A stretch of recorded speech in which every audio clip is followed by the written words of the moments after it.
Fontaine has been celebrating some kind of festival recently. Things are looking pretty lively in the square. They even changed the banners. May the Lord of Geo. There are a lot of people holding cameras. Oh, and they've got candy and snacks too. Looks like everyone's having a good time.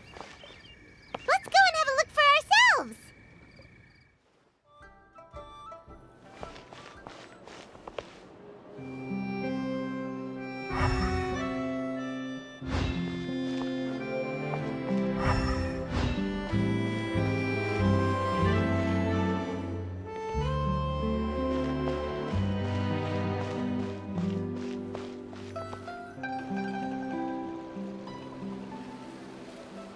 Seriously? But, Mr. Morris, I don't understand, sir. How can you only be telling me this now? I'm afraid that there's nothing really I can do. I'm really facing a crisis. My hands are tied. But what about my film? Well, I'm afraid you'll have to come up with something on your own. Take it from me. Sometimes you just have to let things go. Same goes for this film festival.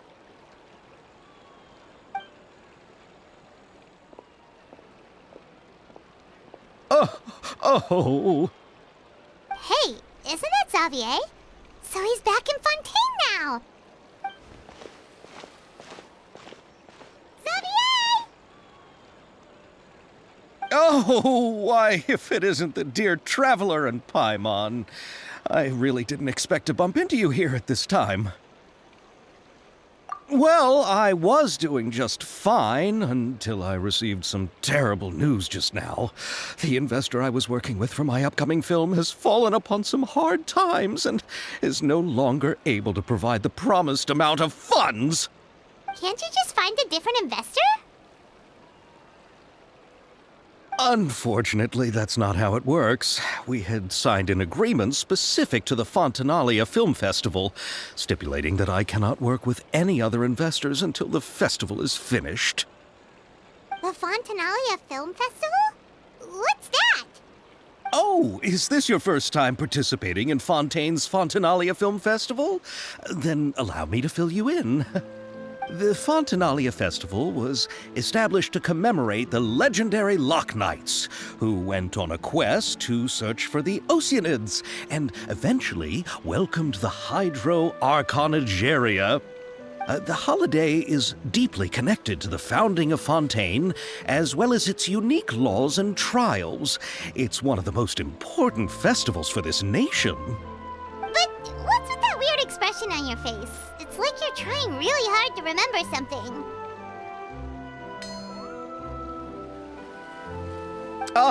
I was just trying to recall the exact description from the books, in order to avoid any unnecessary arguments over semantics. I usually try to recite things straight from the source. Well, either way, Paimon thinks she gets it now. It's just like the Windbloom Festival in Mondstadt, and the Lantern Rite in Lille. Yes, those are festivals of a similar variety. Who doesn't like a good festival? And just like those of other nations, Fontaine will hold a plethora of events around this time each year. To commemorate the Loch Knights, people will imitate them by putting on special costumes, raising golden cups, and going door to door asking for pure water. But a few years ago, Lady Farina started to find the whole idea a little drab, and so decided to change the part about pure water to sweets. That really doesn't surprise Paimon at all. The whole thing seems more akin to a carnival now, and it's quite popular among the kids. Every year you can hear a bunch of them saying, "Trial or treat." Oh, that sounds pretty fun. But how does that connect back to the film festival you mentioned? Yes, it appears I've strayed off topic. I just got too excited after seeing you. Let me get back to the point. The Fontanalia Film Festival is an event proposed by the Fontaine Film Association this year. Now that film technology has matured as a medium, it's the perfect time to introduce more people to the art form. During this time, people may submit films to be evaluated, and the entry with the highest score will be given the Farina Award by the association. The what award? The Farina Award! You know, after the Hydro Archon. They coined it while Lady Farina was still in power, but even though things have changed, no one has made any motion to update the name. Perhaps everyone still thinks of it as a pretty appropriate name. Even though she isn't the Hydro Archon any longer, Lady Farina is still Fontaine's superstar. Anyone with eyes can see the way she shines on the stage. Huh. Alright. Guess the name does work pretty well when you put it that way. Oh, but who would have guessed there'd be an issue with the funding? How will I ever explain this to Miss Chiori? Not to say all the other actors who traveled all the way here from Inazuma. Chiori? Sounds familiar. Where have we heard that name before? Yes, that's her. I asked her to oversee the event's art direction, including the design of the actors' costumes and appearances. Oh, Paimon remembers now! Navia said that her clothes were designed by Chiori, and Kirara's outfit too! How to describe her? Well, she tends to be pretty direct and can be very forceful when it comes to dealing with people. The fashion world in Fontaine has dubbed her the Thundering Seamstress. Her remarkable designs have led many Fontainians to become very interested in Inazuma. Anyway, Chiori is acquainted with all the actors I've invited from Inazuma. Without her help, I don't think I would have been able to get such an international cast for the film. She really is a kind soul. Who are the actors from Inazuma? Do we know them? Why don't the two of you accompany me to the Aquabus station to welcome them? Judging from the time, the Aquabus should be arriving shortly. Chiori will be waiting to meet me there as well.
Miss Chiori? Your talk with the investor sure went fast. The Aquabus hasn't even arrived yet. Oh? And who are they? Allow me to introduce you. This is the Traveler and Paimon. Pleased to meet you. Likewise! We've heard the owner of Chiori Boutique is a skilled seamstress, so it's a real pleasure to finally meet you in person.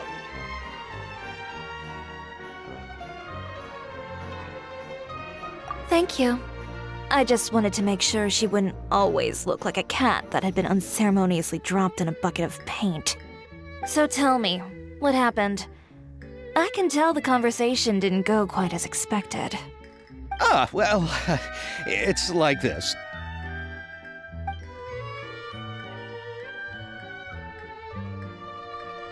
Ugh. I know, Chiori, you don't have to say it. You did remind me that this investor was a little bit sketchy. Yes, there's no doubt about that. But how could I pass it up? He offered me twice as much as the others. And therein lies the problem.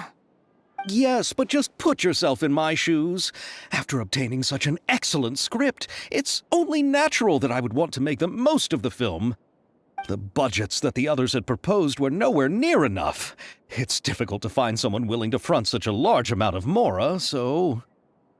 Don't be sad, Xavier. We might be able to help scrounge up some more together for you. Oh, thank you, Paimon. That means a lot to me. but the cost of the film is staggering. I'm afraid that any Mora we can scrounge together in a short amount of time won't even be able to cover the actors' fees. We need to move on. What's happened has already happened, and there's no changing it. But now's not the time to give up. What? You're saying that you have a plan? No, that's not what I mean. I'm simply saying I wouldn't give up just yet. The actors I recommended aren't just after Mora after all.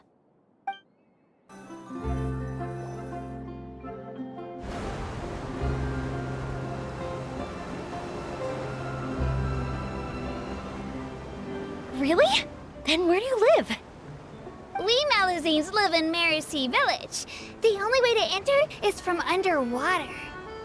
Oh, you must be pretty tired after work every day, right? I mean, you have to swim all that way just to go home. We are so thoughtful. But some Malazines choose to live in the Court of Fontaine because it's so much more convenient.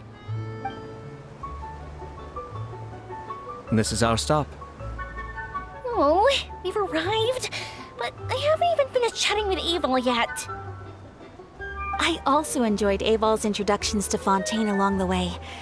Everything you described was so clear and detailed that we can't help but want to hear more. Thank you so much. I'm usually working here on this aqua bus, so I hope I'll have the chance to see you again. There are still many more places I'd like to introduce to you.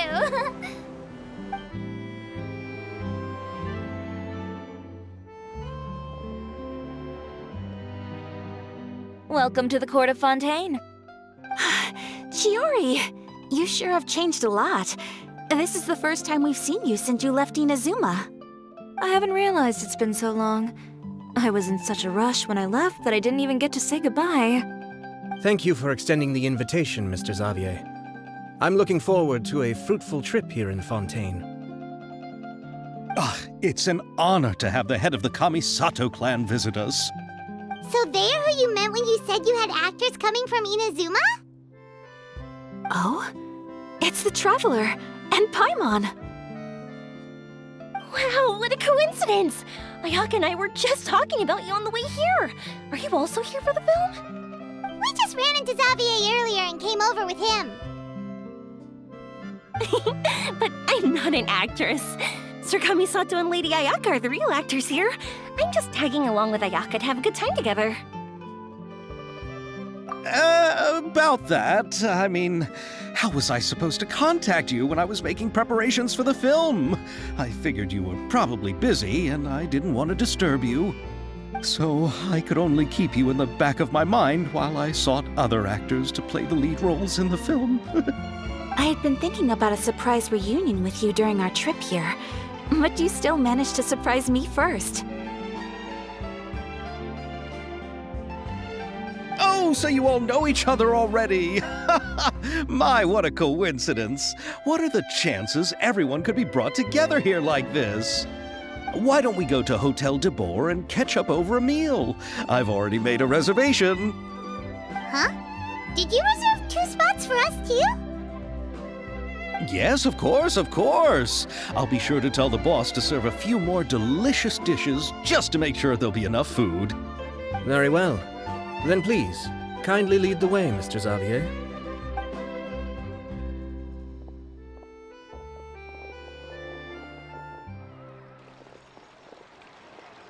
Wow, the buildings in Fontaine are so tall. Just look at how big they are. And there's the fountain that Aval mentioned earlier.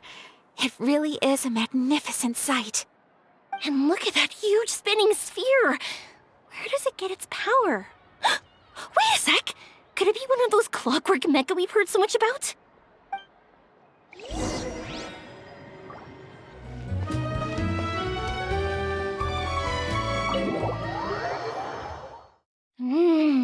So this is what food from Fontaine is like. It sure is different from what we have in Inazuma.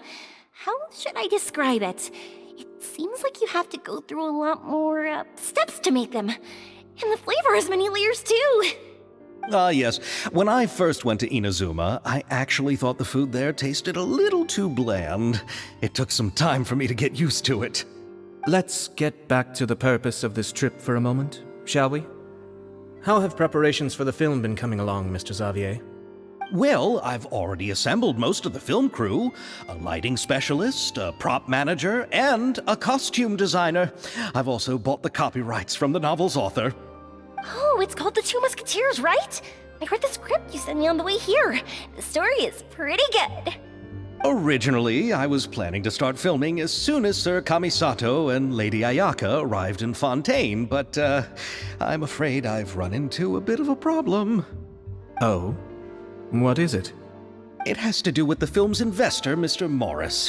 He suddenly informed me this morning that he's encountered some financial trouble and will be unable to release to me the amount of funding agreed upon.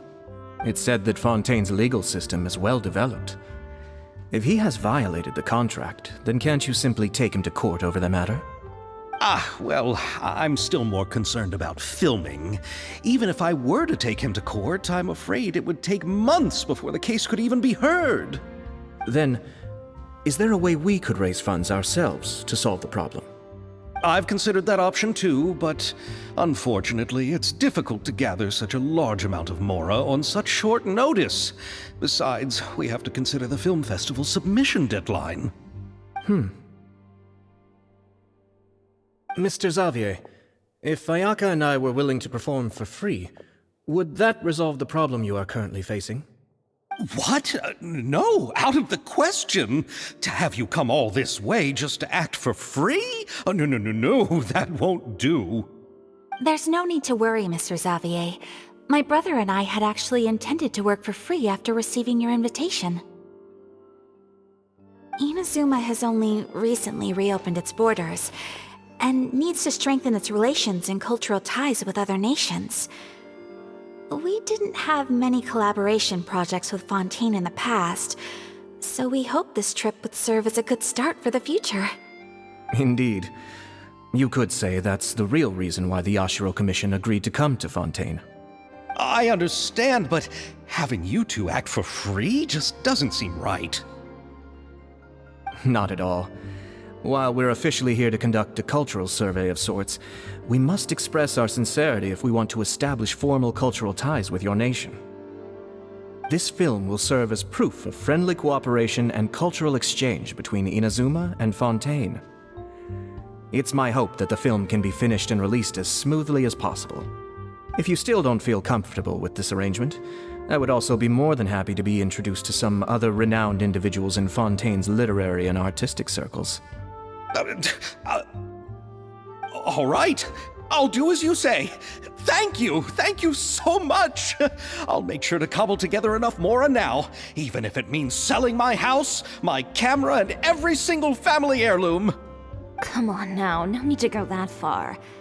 I'll also help you out as a brand sponsor. Me too! Even though I didn't bring much more to spend on this trip, it's still better than nothing. You are too kind, all of you. I really don't know how to... Ew. All right, enough about that. Now that we have Xavier's savings, my support, and 2 leads who are willing to act for free, I think we will be able to make this happen. So, instead of Mora, you'll help with filming and production. Oh, but how can we help with that? We don't know much about making a film. All right, pull yourself together, Xavier. Tell us if there are still any open positions left among the crew. All right. Let me think. We still need a camera operator, a clapper loader, and someone to manage logistics. I originally wanted to personally serve as director, but I've been too busy working as the producer. So the positions of director and director's assistant will also need to be filled. Paimon knows what the director and the logistics support person do, but what's a clapper loader? The clapper loader is responsible for using the clapper board to record and organize the information of each shot when the camera operator begins shooting. The work requires both patience and careful attention to detail. A clapper board? Oh, you mean the thing they hold that goes clap whenever they start filming? Yes, that's right. Are you interested in that job? For sure! Paimon's always wanted to try that! Alright, then you'll be our clapper loader. I can find someone from the store to help with logistics. What do you think, Xavier? Oh, fine by me. As for our camera operator, I was thinking of letting the Traveler take the role. Oh, he's great when it comes to using a camera. Paimon can't even count how many things we've taken photos of during our journey. Yes, that's also what I was thinking. I noticed the Traveler had an eye for photography and composition when we worked together previously. I'm sure that's due to the traveler's journey across Devat and all the places they've seen. After so many adventures, using a camera must be second nature by now. What do you say, Traveler? Are you interested in the job? Thank you. It really means a lot to me. Come on, friend. Let me give you a big warm hug. So, all that's left for us to find is a director and an assistant. Oh, me! I want to be the director's assistant! All we need to do is help the director, right? I can handle that. All right, then all we need is a director. Oh, all the well-known directors in Fontaine are probably also busy working on their own films these days. I'm not sure who will have time to help. Oh, Farina helped out a theater troupe recently by serving as an artistic consultant. She could be a good director, right? Besides, it's not like she has anything else to do right now. Farina? Do you really think Lady Farina would be willing to help us with our humble project? Isn't that the name of Fontaine's Hydro Archon? My brother has already informed me about what happened here in Fontaine. Yep, that's her. She helped out a theater troupe not too long ago, and now she's taking up work as a director. Well, I saw that musical. Her performance was perfect, and the storyboards were also excellent. Don't let her former identity intimidate you. She's the best candidate we can think of right now. You'll never know until you give her a shot. Fine. You're right, Chiori. I'll do anything for the sake of my film. Anything! Then I'll have to ask the Traveler and Paimon to show me the way to Lady Farina's residence. I just hope she'll agree to help. Do you need us to also come along? No, there's no need to trouble you with this. Besides, you've just arrived in Fontaine, and I'm sure there are many places you would like to visit. Just leave this task to me. It's part of my duties as the producer. Very well. Then we'll be waiting to hear the good news. I'll go with you. By the way, you might want to consider bringing a gift. And don't worry, we won't simply drop you off at Farina's place. We know Farina pretty well by now, so having some familiar faces there should help your chances. Besides, the whole thing was our idea in the first place. All right, then I'll start making preparations. As for the gift... A gift for someone who was once seen as the Hydro Archon. I wonder what she would like. I recall that Lady Farina once fancied a clockwork ring, so perhaps I should get another exquisite clockwork contraption for her. Huh? Can't we just bring some desserts, like the Fontinalia mousse? But wouldn't that be a little too cheap? She does like desserts, though. Isn't the Fontinalia festival happening right now? I heard Abel tell us on the Aquabus that Farina introduced the tradition of going door to door and asking for sweets.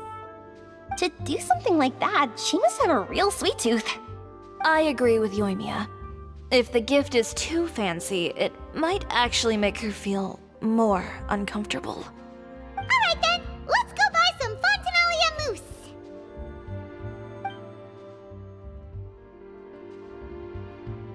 But will that really be enough? We'll be asking her to do a lot of work, you know.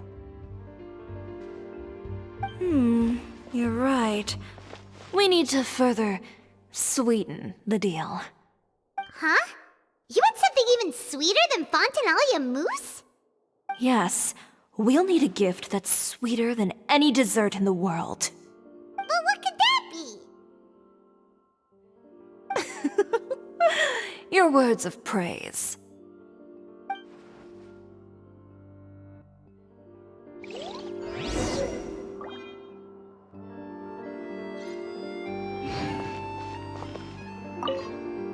Looking forward to the good news.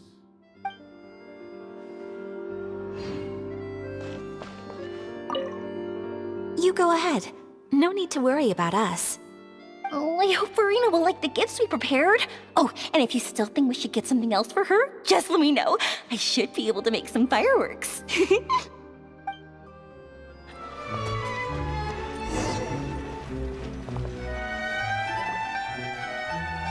here! This is where Farina lives. Okay, I'll go knock on the door.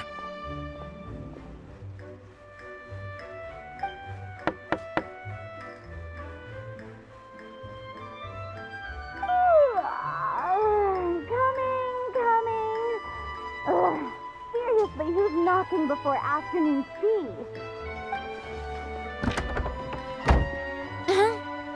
Who are you? Lady Farina, please allow me to introduce myself. I am Xavier, a film director. Hello. Oh, is that the traveler in Paimon I see behind you? And who's this? I'm Chiori. Ah, the one from Chiori Boutique. Hello, hello. So, what are you all doing here? Do you need something? Did you just get up, Farina? It's already past noon, you know. Huh? Oh, Paimon means the weather is so nice in the afternoon and the sun is so warm. Just like how you make us feel. Sleeping in late is a really smart idea. No. I was just up late last night reading some novels. What does sleeping in have to do with the weather? This is a small gift we've prepared for you, Lady Farina. We hope you like it. No need to be so formal. I'm just a regular person like everyone else now. Oh, is this Fontinalia mousse? It's one of my favorites. That's great! So, actually, there's something we need your help with. Given your renowned passion and understanding of drama, I would like to ask that you serve as the director of our film crew. Oh, but didn't you just say that you're a director? Yes, but for this particular project, I'm mainly working as a producer. Besides, I'm sure that your understanding of the performing arts far surpasses my own, Lady Farina. Are the Traveler and Paimon also part of the film crew? Yep, we sure are. Paimon's the clapper loader and he's the camera operator. Camera operator? That can be a pretty technical job, and it directly affects the final quality of the film. Are you really up to it? No, I'm not questioning your abilities. It's just that I've never really seen you use a camera before. Maybe you can come up with a test for the Traveler and see for yourself. If he can satisfy you with his camera skills, then you'd have nothing to worry about and can join the team. What do you say? You sure are getting better at rolling with the situation, Paimon. Oh, I do wish to see how skilled the Traveler really is with a camera. All right, how about this? We'll work with what we have. I'll give you some scenarios and see if your work is up to my standards. Very good. It's essential for the camera operator to understand the director's vision. I'll make my decision after seeing your work. Are you ready? I have high standards, you know. Sure. You can come back once you've reviewed the basics of film composition and feel ready.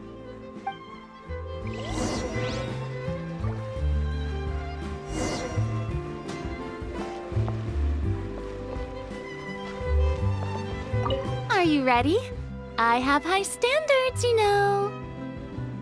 Okay, grab the camera and I'll give you a scenario.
Oh, it appears that you have more skill than I thought.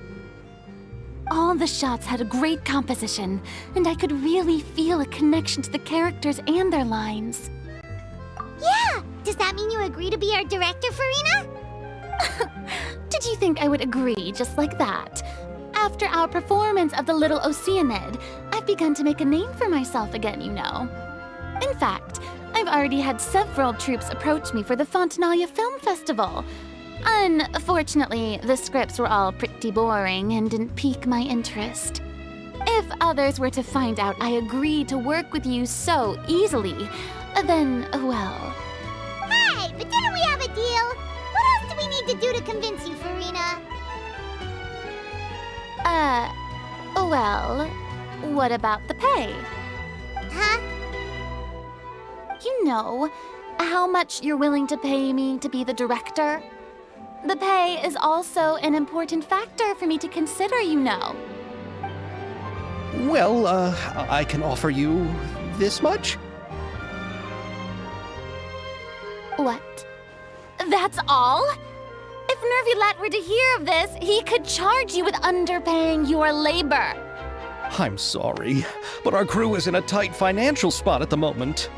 I see. Well, even though it's highly unlikely now that I'll join your crew, there's still something I'd like to ask. Exactly what film are you planning to make? Oh, our script is an adaptation of The Two Musketeers. Huh? Wait, you mean the suspense thriller novel that was a #1 bestseller? Oh, so Farina's read it too. Of course I read it.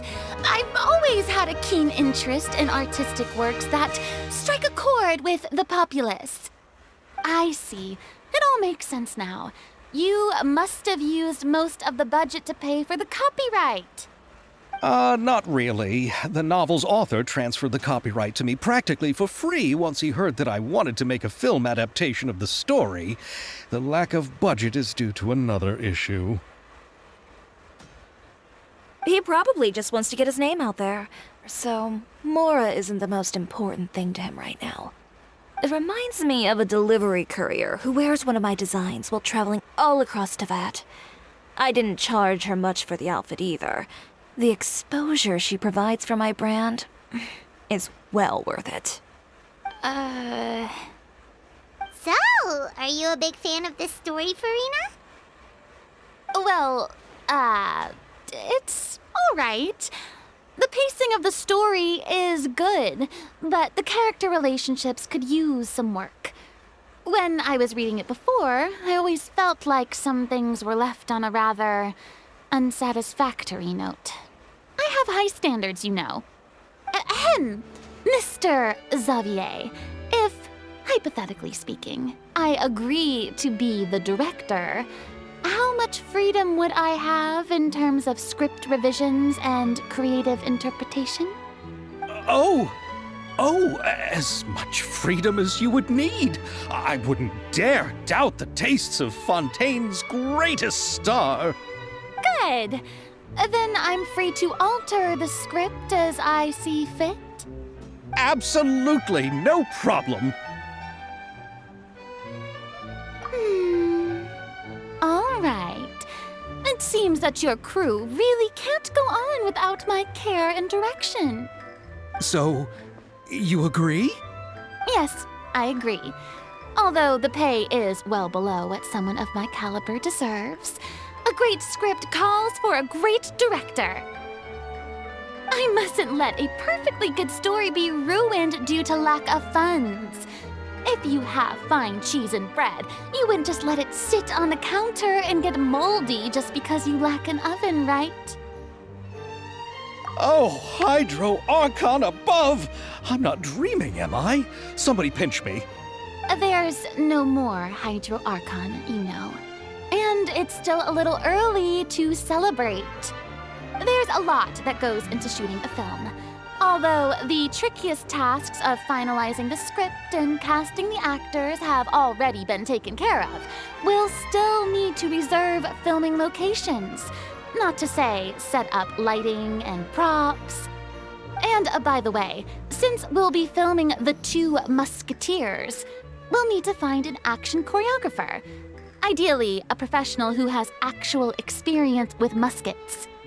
Yes, I've thought about this as well. I was hoping that you might know someone who could handle the job. Me? If this was before, I could have simply asked Florand. But it's already been some time since I last talked to her. Navia can also use firearms, but unfortunately, her style is quite different from that of the characters in the story. Could we ask the Special Security and Surveillance Patrol? Oh, you mean the Special Patrol's Musketeers? Yes, that's right. They work with muskets every day. I can't think of anyone more qualified than them. They would be under Nervilette's jurisdiction. Unfortunately, I don't have any connection with them at all. So, in the end, we still have to start by talking to Nervilette. No need to go to all that trouble. I know their Captain Chevreuse. Oh, you do? Wait, Chiori, how do you know the captain of the Special Patrol's Musketeers? No particular reason. Running a business means dealing with some trouble from time to time, and she's helped me out on a few occasions. In return, I've helped her handle a few situations in which the Special Patrol couldn't get involved directly. So, we've gotten to know each other over time. So you're saying there's been times when the Special Patrol needed a fashion designer to handle a situation? Your work is becoming more and more mysterious. It'd be best to keep it that way. Anyway, enough about that. What do you all think about asking the captain to be our musket action choreographer? She sounds professional enough. She is a captain, after all. I have no objections. But I imagine the Special Security and Surveillance Patrol must be busy with their duties. Do you think she'd really have time to help with shooting a film? And then there's the issue of pay. Well, it just so happens that she's also not the kind of person that's just after Mora. As for whether she has time, I'll have to go and ask her first. Then I'll leave that to you. Macaroni's on sale today, so I've got to go. You can just tell me how things went when we discuss tomorrow's plan later. No problem. Having Farina join feels like a big boost to our team. Of course. Just wait until the day of our premiere. You'll witness the true power of my name in these lands. You'll be so glad I agreed to help. I can guarantee that even the standing tickets will be sold out. I'll be sure to ask some people I know to see if they'd be willing to act as extras. Seems like you're finally getting more comfortable with your own reputation now. I didn't ask for the Clapper Loader's commentary, Paimon. Then let's get going. I happen to know where Chevreuse is today. By the way, I'm curious. If my pay is so low, then what about our two lead actors? Didn't they travel here all the way from Inazuma? Actually, they told us that they see the trip as part of a cultural exchange, so they didn't ask for any pay. What? So is every person in Tevat who doesn't want money gathered here to shoot this film? Don't tell me Chiori isn't being paid either. I already knew Xavier from before, and he's also agreed to give my brand some good exposure. It seems the gods have really smiled upon you, Xavier. And that certainly doesn't include me, mind you.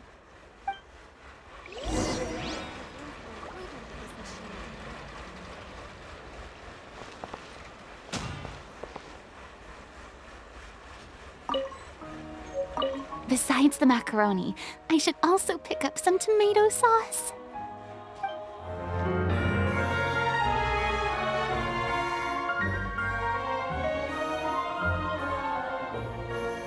All right, this is the place. But where's the captain? There's hardly anyone around here. She's over there. The one with an eye patch reading in front of the newsstand. Oh, her! Paimon could tell there was something different about her. She seems kinda intimidating. Please wait here for a moment. I'll go fetch her. She's working now, so you might not want to get in her way. Working? But isn't she just standing there and reading a novel? Just trust me. Oh, alright, let's see what happens then. Chiori sure is a mysterious person. She claims just to be a fashion designer, but she knows all these powerful people. The court of Fontaine isn't particularly tolerant of visitors from overseas, so it isn't easy for a foreigner to promote their brand here. Even more so in the competitive world of fashion. Even a local like me just trying to make a film has to face all kinds of challenges. So I can only imagine what Chiori has been through to get where she is today. I'm sure that having more connections has definitely worked in her favor. Reading on the job? Detective novel. One main character? No. Multiple. Branching storylines. I see. How's the plot coming along? One of the main characters is about to make a choice that will affect the rest of his life. I'd wager he's going to make the wrong choice. Any way to speed things up? There's something I need your help with. You know that doesn't depend on me. It all comes down to what the character chooses. Which is exactly why I'm here to help.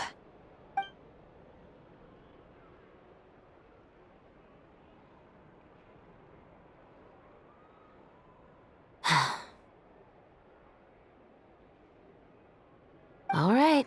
It appears he made the wrong choice in the end. Halt! Huh? What's going on? Hand over whatever you're holding. Oh, it's just a book. I didn't buy anything else. Then I'm sure you wouldn't mind letting me have a look.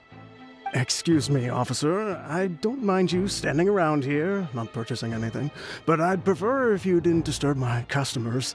It's bad for business, you know. Don't give me that act. You won't be able to get off so easily either. I am Chevreuse, captain of Fontaine's Special Security and Surveillance Patrol. I will say this one last time. Hand over whatever you're holding at once. And before you do anything unwise, let me remind you that I'll have you on the ground before you can even think about making a run for it. All right. I'll give it to you. But please let me say something first. If there's any contraband in that book, then the shopkeeper here is the one who slipped it in. I don't have anything to do with this. Why, you trying to leave me on the hook, huh? You were the one who said you wanted it. Save it for the interrogation room. Take them away, Letelier.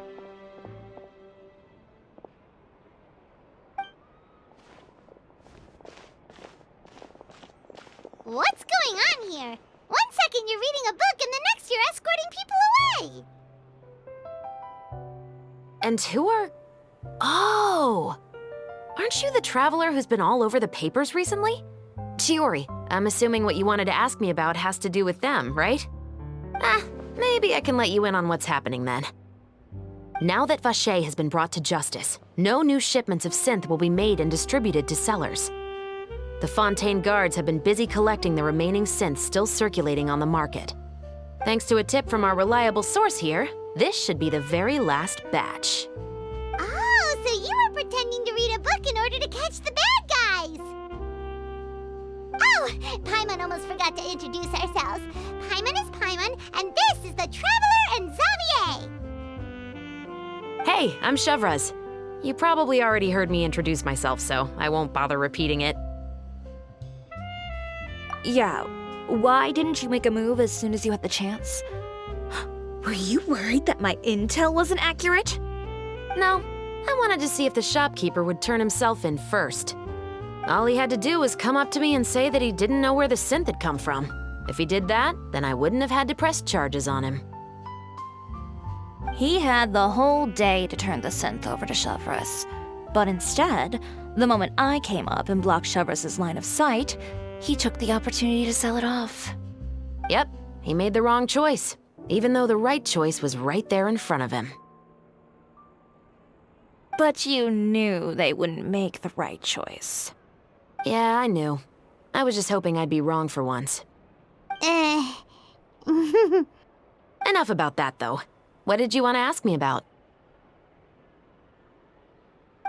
you see, it's like this.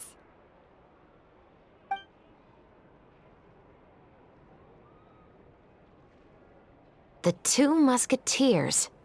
You certainly have a good eye for a story. So what do you need me to do? Just be the action choreographer for the actors?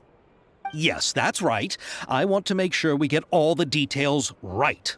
I want the actor's posture and understanding of firearms to be as realistic as possible. However, I'm afraid this work will require a bit of your time, since you'll have to be present whenever we're filming. Also, as for the pay... No need to say any more. I'll join. Huh? Just like that.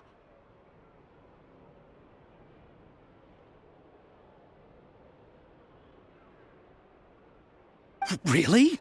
You're willing to help us with our humble film project? Sure, it's no big deal. As I said, we've wrapped up our investigation here, so I don't have any other tasks on my plate for the moment. Besides, I personally really like this novel. I even have the collector's edition at home. Stories where justice prevails over evil never get old for me. Then we've got a deal? Yes, I'll see you on set tomorrow. Oh my! I can hardly believe it! I should tell Lady Farina immediately. Oh, and I must tell the prop manager and lighting technician to get everything ready. We start filming tomorrow! Calm down, Xavier. The film is going to take more than just a day to finish. Still, I should also head back now and start preparing the actors' costumes and makeup. Alright, guess that's it for today then. Traveler, Paimon, please stay for a moment. I have something to tell you. Then I'll take Xavier back. Poor thing. He's so excited that he can't even walk straight anymore. I don't want to spend our first day fishing our producer out of the fountain. He'd better.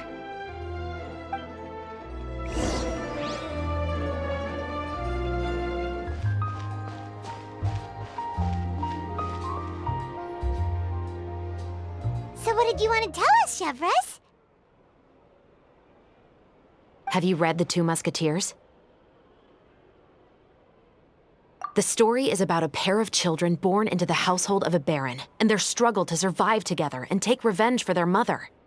They were raised at the baron's estate, where their mother worked as a maid. The two were illegitimate children that the baron had with the maid, so they were never treated well by anyone. One day, upon returning home, they found their mother had been murdered and left dead on the floor. It was quite evident that the culprits were the other members of the baron's household, who never had any kind words to say to them. However, the Baron was able to exert his influence and keep the whole thing under wraps. The mother's death was eventually deemed as a suicide, and there was no chance of bringing her murderers to justice. The two siblings decided to flee and someday avenge their mother. Many years later, members of the Baron's family suddenly started turning up dead one after the other, all killed by gunshot. A rainbow rose was found on each of the victims' bodies, being the flower that the kid's mother liked best. The Baron believed that the mother's soul had come to take vengeance on him, so he lived in fear each day. But it was actually those two siblings who had fled all those years ago. They relied on each other to survive and trained day and night, eventually becoming adept musketeers. They used all of their abilities to collect evidence and clues before executing their plan and exacting revenge on the Baron. Their actions let the truth behind their mother's death be known to all. That's quite an exhilarating story. Yep, the Baron got what he deserved for his evil deeds, and justice was able to prevail. It was just the kind of story I enjoy. Oh, so is that why you were so willing to join our crew, Chevreuse? You could say it was one of the reasons. Oh, you mean there were other reasons too? I've read the reports about you. Whether it was at the trials or when you lent your hand to resolve our nation's crisis, you've shown that you've got a strong sense of justice, as well as a great mind for deductions. Yes, you're as sharp as I expected. It seems you've experienced many similar situations before. There's been a recent murder case involving muskets. The perpetrator's methods appear to be very similar to what is described in the novel. Huh? Really? But Paimon didn't see anything about that in today's papers. The Marechaussee Phantom hasn't yet released any information to the public because the investigation is currently at a standstill. The murderer is extremely cautious. A murder involving firearms? But not that many people use those in Fontaine, right? Impossible. We perform a routine inspection of our firearms and ammo reserves every day. If one of the weapons had been fired, it would stick out like a sore thumb. Besides, I trust the members of my platoon. However... Well, that's all I can disclose about the case today. Huh? What do you mean? I hope you all can go back and get some shut-eye. You can decide tomorrow whether or not you'd like to join the investigation with me. I'm aware this might not be the ideal time to add more to your plate, but the more capable people we have, the better the chances that justice will prevail. Carrying out investigations isn't actually supposed to be our responsibility. Our job is to apprehend the perpetrators. Finding them is really up to the Marechaussee Phantom. You could say I'm taking part in the investigation out of personal interest. I don't want people to see muskets in a negative way, and also, I'm concerned about the similarity between the crimes and the story. You mean they might be connected somehow? I suspect so. Just to make myself clear, this is not an order, nor is it a deal of any kind.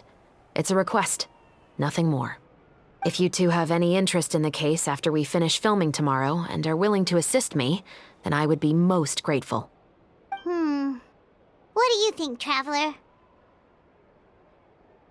Yeah, you're right.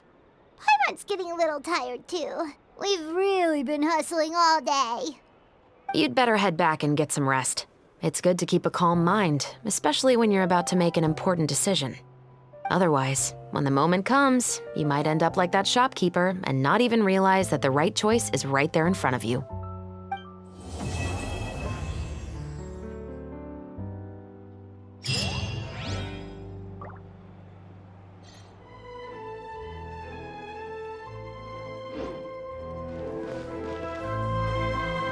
Indeed, Monsieur Neuvillette.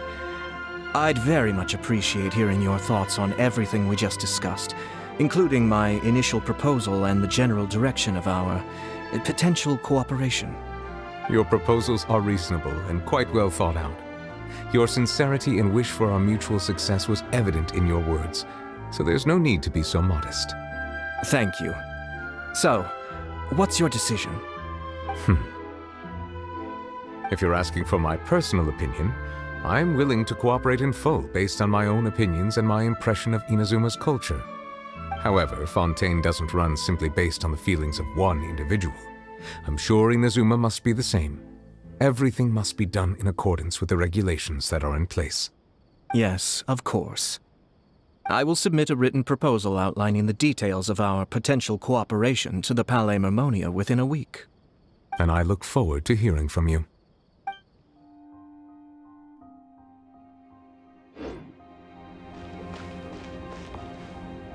Here, Yoimiya.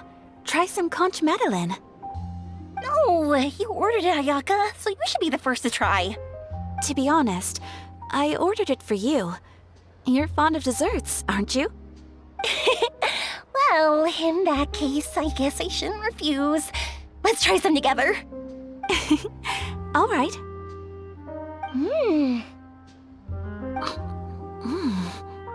This is amazing!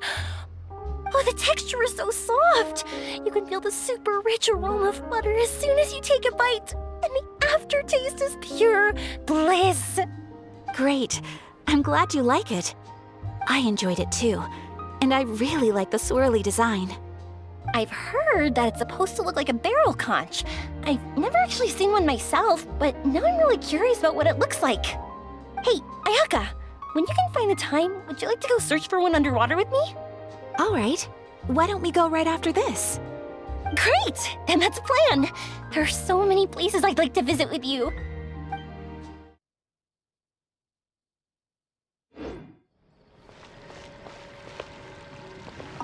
Oh, how lucky I am to have so many kind-hearted people assisting me. Yeah, just watch your step now. Everything I've been through is starting to pay off now. There finally is a light at the end of the tunnel. Ah, I see it now. What lies before me is a whole world of hope. No, what lies before you is the fountain. I hope you can start seeing clearly, or you'll end up taking a dip in it.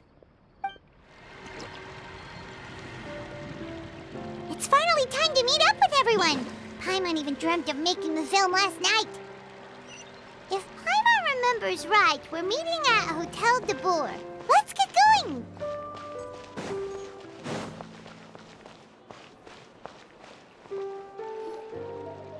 Ayaka Yoimiya, you're already here! Good morning. Xavier said yesterday afternoon went well. Yeah, and how about you, Ayaka? What were you up to yesterday? After we split up, Ayato went to see Udex Nervillette at the Palais Mermonia. I was originally thinking of going with him, but he said he could manage it himself. He told me to go see the sights around Fontaine and to enjoy the local culture. So I rode the aquabus with Yoimiya and visited the opera house on Aranias Island. Yeah, you wouldn't believe what we saw there! 2 mechanical puppets that were dancing together! You've already seen them, right? Yeah, those two! Amazing, aren't they? We sat and watched for quite a while. It was mesmerizing. Like we could keep watching them forever. Oh, it was the same for us the first time we saw them, too! Afterwards, we went swimming at the beach! Well, diving, to be exact. It was the first time I ever breathed underwater! I held Ayaka's hand and we counted down together. 3, 2, 1, and then splash! We were beneath the waves. At first, I didn't dare to open my mouth. But once I couldn't hold my breath any longer, I decided to take a big breath in. Turns out the water wasn't as salty as I imagined. It didn't really taste like anything at all. Before I knew it, I was breathing like normal down there. It was an amazing feeling. Ayaka said I was too nervous and needed to loosen my grip. She got used to everything way faster than I did. I knew that the Traveler could do it, so I had no doubt we could do it too. That helped me feel at ease as soon as we dove in. The underwater world in Fontaine truly is beautiful.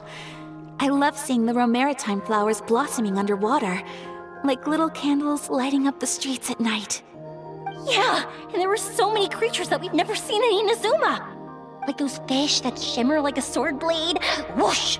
Oh, and those big fish that call when they see people. Ooh. Oh, you mean Hunter's Rays and Blubber Beasts.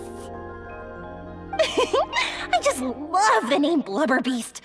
Just wait till Pops and the others hear about this. They probably won't believe a word I say. Yoimiya was down there for quite a while. It was dark before we finally rode the aquabus back to the city. I figured she'd want to sleep in today. Yeah, even I was worried that I wouldn't be able to get up. I still felt like I was drifting in the waves when I went to sleep last night. But as soon as I woke up today, I remembered that we'd all be shooting a film together, and I was ready to go. Speaking of the film, where's everybody else? My brother and Xavier were speaking to the restaurant owner about using the place as a filming location. They should be here soon. As for the others, We're here. Please excuse my tardiness. I just finished the Special Patrol's 6-mile morning jog. Wait, 6 miles? I'm so tired. I heard you all chatting, so I decided to come down. I sure could use some of that endless energy everyone else has. good morning, everyone. Morning. Can someone fetch me a cup of coffee? More milk, hold the sugar. Sure, I'd be happy to do that for you. No, you can't go anywhere. Please, have a seat over here so I can get started on your makeup. The last thing I want is coffee stains on my costumes. I can get the coffee. It's the perfect job for an assistant.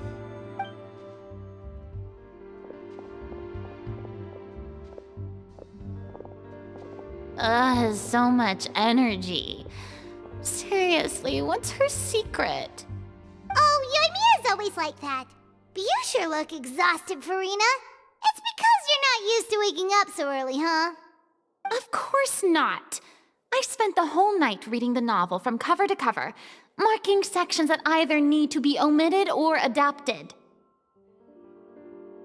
Wow, Paimon didn't expect you to be so thorough. Well, I was the biggest star in all of Fontaine after all. It takes more than just a pretty face to earn a reputation like that. I know how to get serious when the situation calls for it. I went all out when I was acting as an Archon, so why wouldn't I do the same for my own life? Here's your coffee, Director Farina.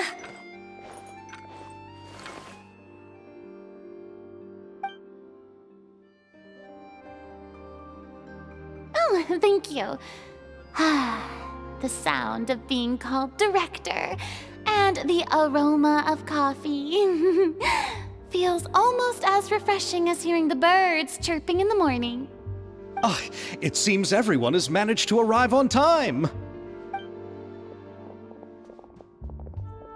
We've reached an agreement with the restaurant owner. We are free to use the second floor to shoot our film. Really? That's great! He is really looking forward to our film, and hopes that providing his restaurant as a filming location will attract more customers. Well then, Mr. Xavier, I'll leave the rest to you. Okay, thanks. First, I'd like to introduce our new members. This is our prop manager, Veronique. She'll be in charge of all the film's props and items. And this is Bonneau, our lighting technician. He'll be in charge of lighting and illumination to set up each scene's atmosphere. Wow, sure feels like we have some real professionals joining the crew now. First of all, please allow me to first express my sincerest gratitude to everyone in the crew. When my investor informed me yesterday that he wouldn't be able to provide the funds, I really thought that this was the nail in the coffin for this film. I had no idea that I'd find so many people willing to help me on such short notice. Thank you. Thank you all from the bottom of my heart. No need to be so cordial, Mr. Xavier. We're all honored to be a part of this. Your works made a profound impression on me when I saw them back in Inazuma. I am sure that someday, this film will be remembered as a prime example of cultural exchange between Fontaine and Inazuma. Yes, the story is the reason I agreed to join. I can't bear to even imagine what this film would look like without the very best director. Anyway, I would like to make a promise to everyone that as the producer of this film, I'll do whatever I can to ensure that everything goes as smoothly as possible. This is not just my film. It also embodies the thoughts and feelings of every person here, as well as the endless effort we are about to pour into it. So, without further ado, the Two Musketeers will officially begin filming now! You may take it from here, Director Farina. All right, listen up, everyone.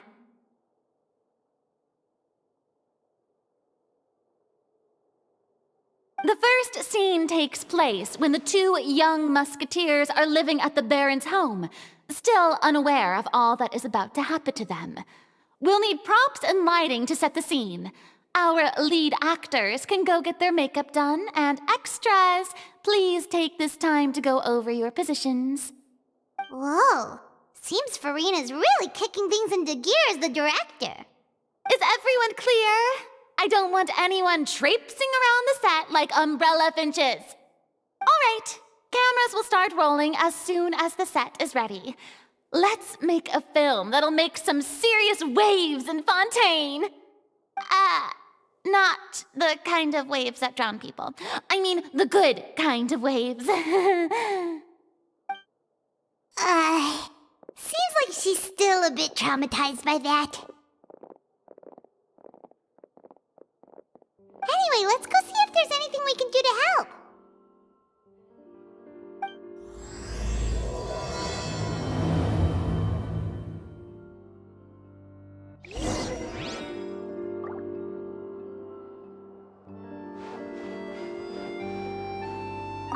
I don't need any help here. Why don't you try asking someone else? Ah, so this is what a musket looks like. Not exactly.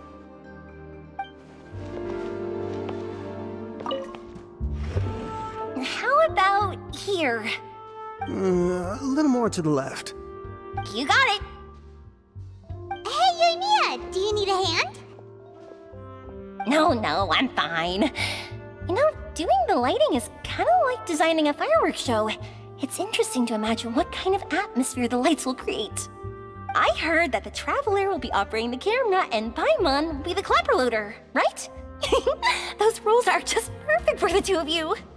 Really?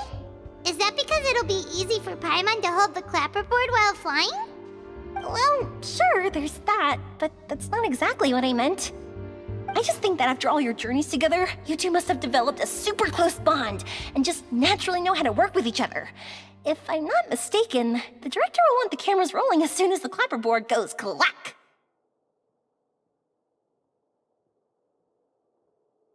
Oh, I see! It's amazing to see the magic behind filmmaking. Yoimiya, we need lights over there, too. Oh, on it! I've got to get back to work. Chat with you later. Oh, it's exciting to see so many people working together to bring the film to life.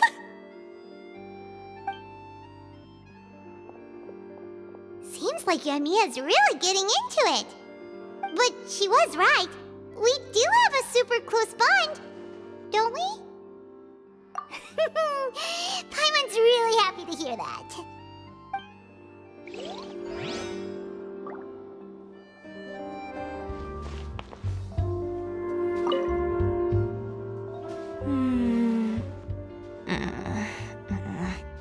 Ayaka has mentioned you to me before. She said that you two were great friends when you were kids. No talking. I'm thinking about how to do your eyeshadow. Ah, yes. To help me really look the part. To achieve a more young and naive look for this scene. Are you saying the wrinkles around my eyes are too deep? You just have too much of a calculating look in your eyes. You sure don't mince your words. It seems you really haven't changed much. Quiet.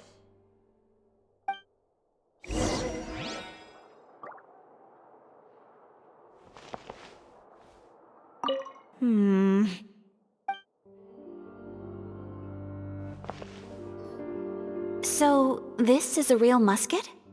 No, it's just a prop weapon. Not bad. Have you seen a real musket before? Only in books and newspapers. I made this one based on the relative shape and proportions I saw in reference images. When we're filming, some special gunpowder will be applied around the muzzle, which will help create the flash and smoke effects of a real gun being fired. Which means it'll be up to the actors to portray the recoil. That's right. The sound effects for gunshots will also be added in post-production. Thank you, Veronique. I think I know where to start now. However, the musket's gears and firing pin could still use some work. Adding some wear on the metallic components will make them appear more realistic. Also, be sure to rub the muskets with some oil each time before we start shooting. That'll give the impression that the firearms have been well maintained. Good point. You seem to know a lot, Miss Chevreuse. I assume you use these types of firearms on a regular basis? Yes, I perform routine maintenance on my weapons every day. Just like we as people need to eat and sleep, muskets need to be cleaned and maintained. I also perform similar care for my sword every day, and familiarize myself with its shape and weight, to the point where it feels like a natural extension of my body. Yes, this way, our weapons will never betray us in the heat of battle. Yes, well said. It seems we have the same philosophy on this topic. Oh, sounds like they found a common interest to talk about. Though these props differ from the muskets I use, I can still give you some pointers. Good. I look forward to your instruction. First and foremost, never point the weapon at anyone, regardless of whether it's a real or prop weapon or whether you're holding it or it's on the table. This holds for any time when you're not actively engaging an enemy. Okay, understood. When aiming the musket, extend your arm so that it's level with your shoulder and use your eye to look down the weapon's sights. Like this? Not bad. Now, try saying your lines. This is the end of the road for you. Good. Now turn your body a little. That way, you'll give your enemy less of a target to work with. And relax your shoulders. Here, allow me to demonstrate. This is the end of the road for you. Huh. Excuse me, Miss Chiori. Director Farina, there's something I wish to discuss with you. Oh? What is it? Like this? Yes, much better. What do you think? I do see your point. But are you sure you wish to do this? I believe it would be most fitting. Well, if you insist. All right, I understand. Miss Ayaka, Miss Chevreuse, could the two of you please come over here? Huh? What's going on? Are we gonna start filming now? Let's go see. What is it? I have a question for you, Miss Chevreuse. Would you be willing to play the role of a musketeer? What? To clarify, I would like to turn over my role to Miss Chevreuse. But brother... Don't worry, Ayaka. I actually view this as a good thing. I was becoming troubled trying to set aside some time to speak to the staff at the Palais Mermonia. I would like to have some conversations about the cultural exchange between our two countries, and I've heard that the bureaucratic process here can get rather complicated. Now, I will be able to focus on my work. Besides, you also know that I'm not really one for public performances. Are you really sure? From a director's point of view, I also felt like the relationship between the two musketeers in the original story could be improved. The older brother in the story plays the lead role with his overbearing character, but this causes his character to overshadow that of his sister, and the theme of the two supporting and relying on each other isn't conveyed very well. But if we were to change the siblings to two sisters of a similar age, then that aspect of the story might come through more clearly. Also, I've seen you instructing Ayaka. That cold and dignified personality is exactly what we need for the older musketeer.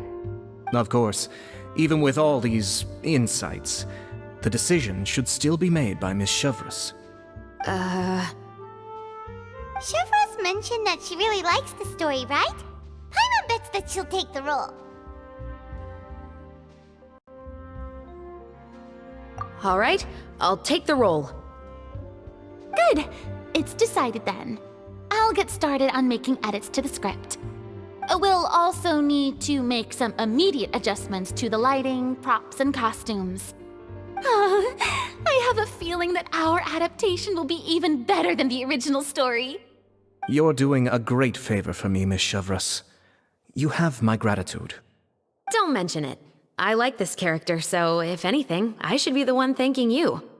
Well, since my brother is the one who brought up the idea, I suppose there's no need to worry.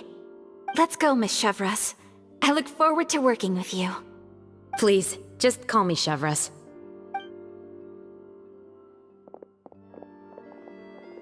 Seems like you're really going out of your way to solve the problem I was having with your makeup.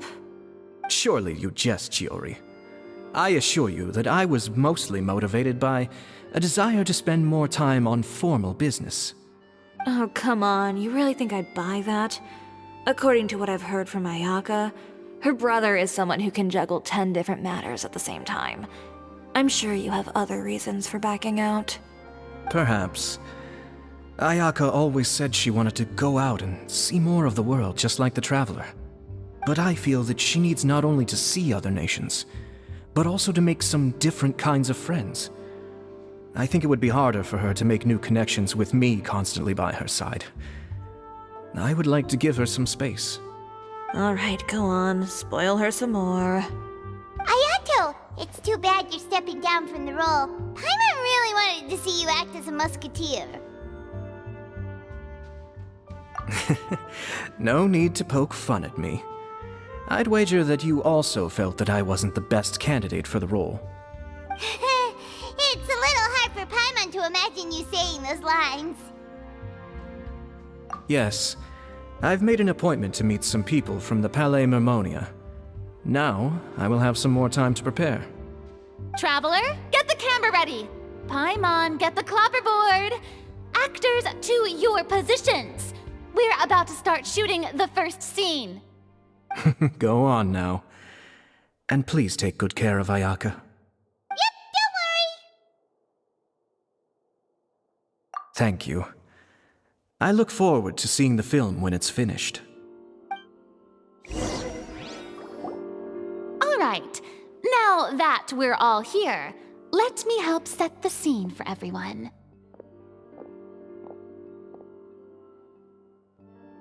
The first scene takes place when our two main characters are still living at the Baron's estate. They've been ostracized and verbally abused by others in the household, but they still have no idea why. We want to capture how naive and innocent they are, despite their pain. Chevreuse will be playing the role of the older sister, Tulip, and Ayaka will be the younger sister, Iris. Be sure to get close-ups of the main characters at the right moment. Silence on the set! Lights! Camera! Action! Let's go! Tulip, Mother's been out for quite a while now. Perhaps she went to pick some flowers on the way home. You know how she loves flowers. Iris, Tulip, I'm home.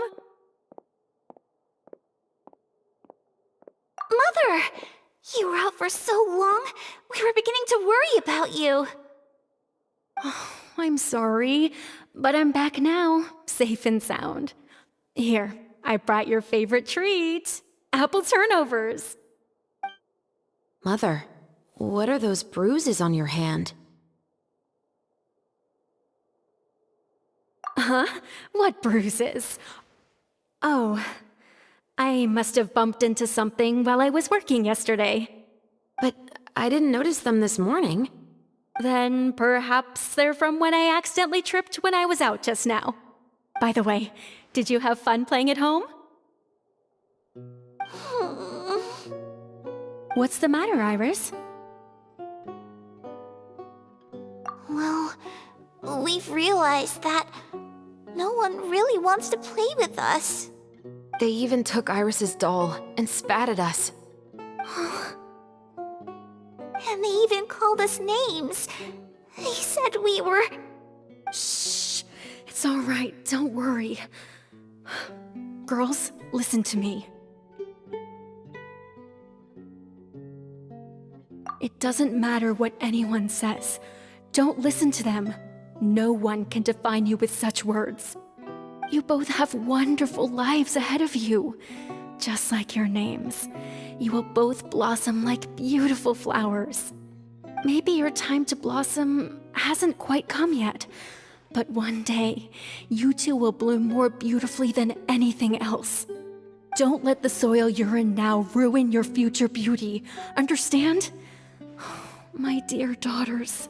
And cut!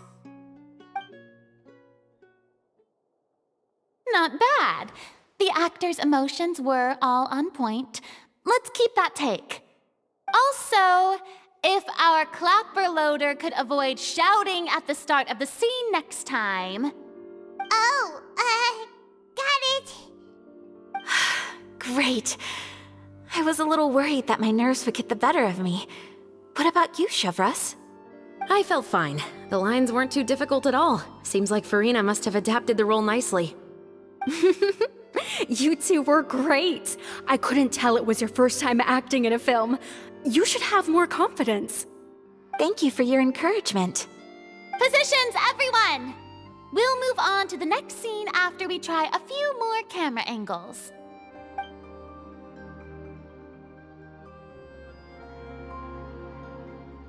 This scene is when our two characters return home, only to discover their mother has been murdered. Ready? Lights! Camera! Action! Mother, we're back! Mother?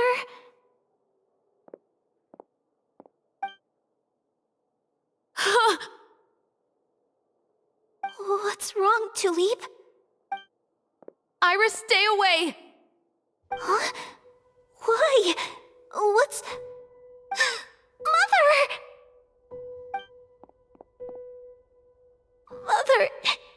She's... Huh? There's poison in this cup. Huh? I could have sworn I've seen this kind of cup before. Those aristocrats. They didn't even try to cover up their actions.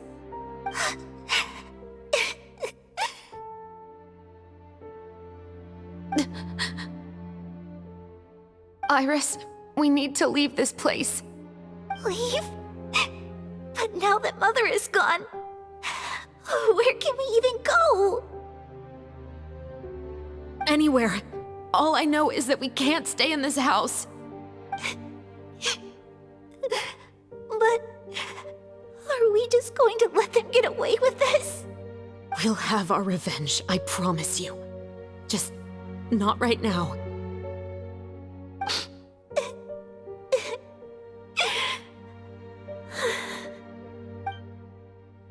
Come on, let's go.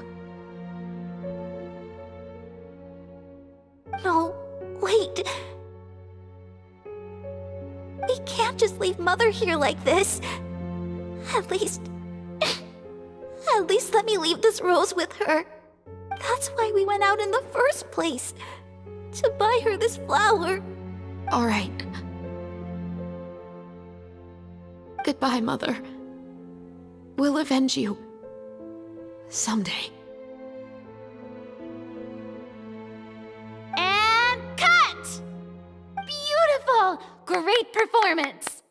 Oh my, you're so amazing, Ayaka! And were those real tears I saw? How did you do it? I was surprised too. Thank you for the kind compliments. Actually, as soon as Director Farina said action, I told myself not to think about anything. I just felt the weight of the moment and became the character. It's quite similar to practicing the art of the sword. You clear your mind and focus only on what's happening in front of you. Ayaka's performance was amazing. Have I discovered an acting prodigy? Pipe down, everyone! We need to move on to the next scene!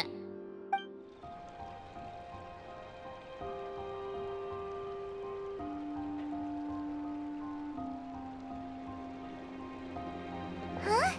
Are we done already? But Paimon wants to keep playing with the clapperboard. How do you feel, Traveler? Is your arm sore from holding the camera all day?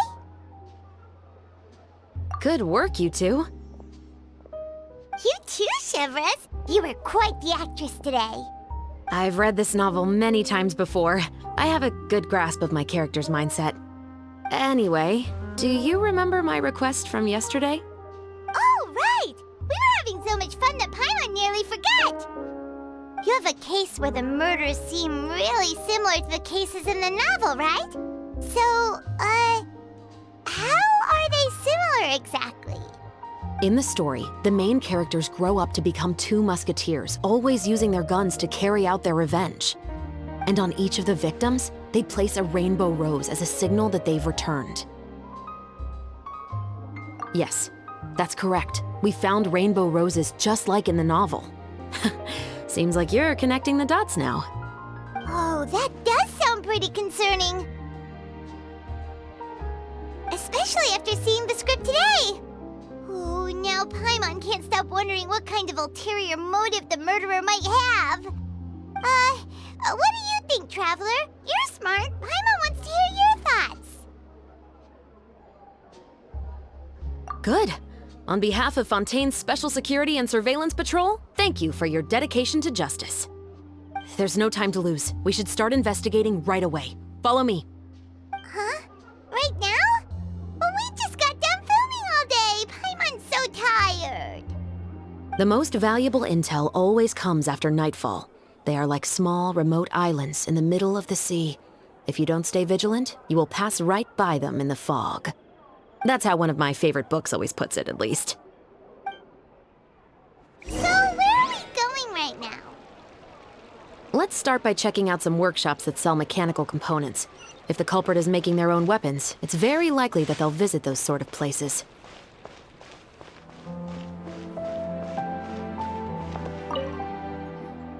Welcome to Le Show's Clockwork Workshop. How can I help you? Hello. I'd like to know if anyone has purchased some special components lately. Special components? Sorry, could you be more specific? I mean the kind of components that aren't typically used for clockwork toys, but for firearms. Huh? For firearms? No, we don't sell those sort of things here. Don't misunderstand. I'm not here to cause any trouble. We are merely investigating a case, and we're hoping that you could cooperate. Well, to be completely honest, I'm not even sure what kind of components that would entail. Has anyone ever purchased components here as an individual rather than on behalf of an organization? We have a lot of customers who buy toys, but those who buy components are all regular customers who buy in bulk on behalf of their organization. Is that so? I understand. Thank you for your cooperation. You're welcome. It's the least I can do.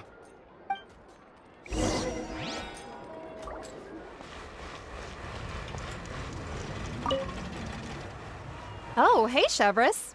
Run out of oil for your musket again? Hello, Estelle.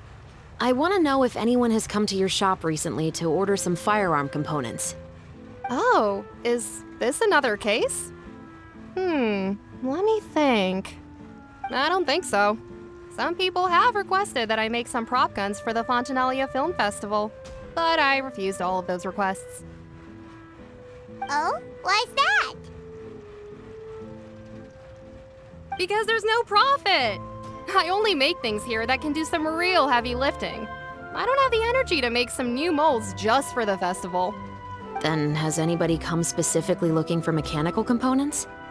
Well, I usually sell off my scrap to the Fleuve Cendre. I don't typically give them to one specific person. I understand. Thanks for your cooperation. Don't mention it. Always happy to have the Musketeers' patronage. Seems like we haven't found any leads to go off yet. Yeah, unfortunately. All right, let's head to Fleuve Cendre next. Huh? Are you sure? People might not be so thrilled to see the captain of the Special Patrol there. You think so, huh? Then I guess you don't know. Huh? Know what? That I grew up in Fleuve Cendre.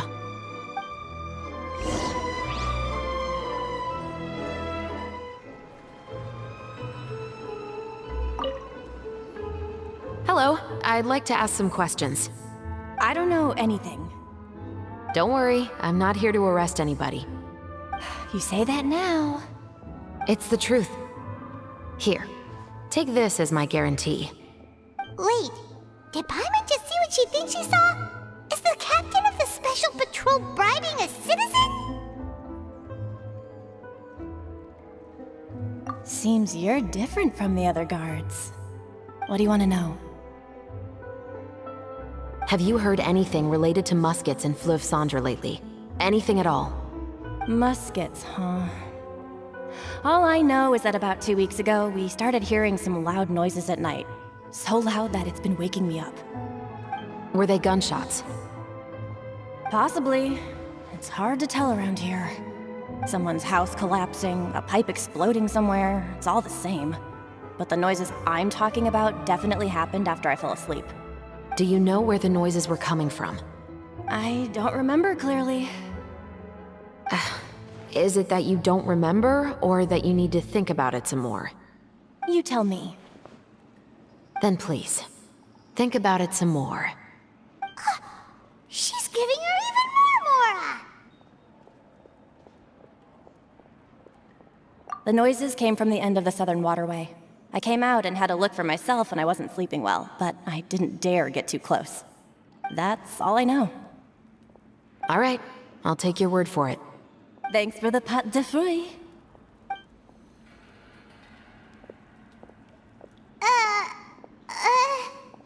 No need to be surprised.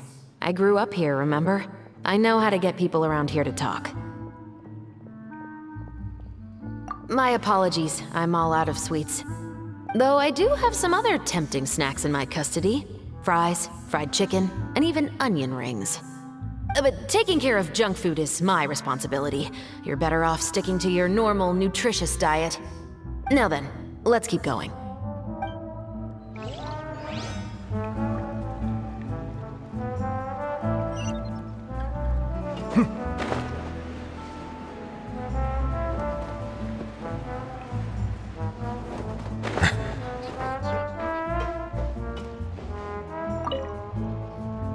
It's been a while, Tetro.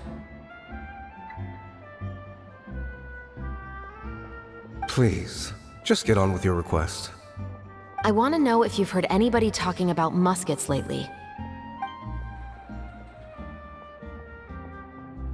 Information isn't free, you know. I've heard that bandits have been extremely active in the countryside recently, and they've been affecting the delivery of goods to Poisson. I can allocate some more manpower to help out with that problem. What do you say? You're still as helpful as ever. One of our men got drunk at dinner about a month ago and lost his gun. 3 days later, it turned up in the corner here.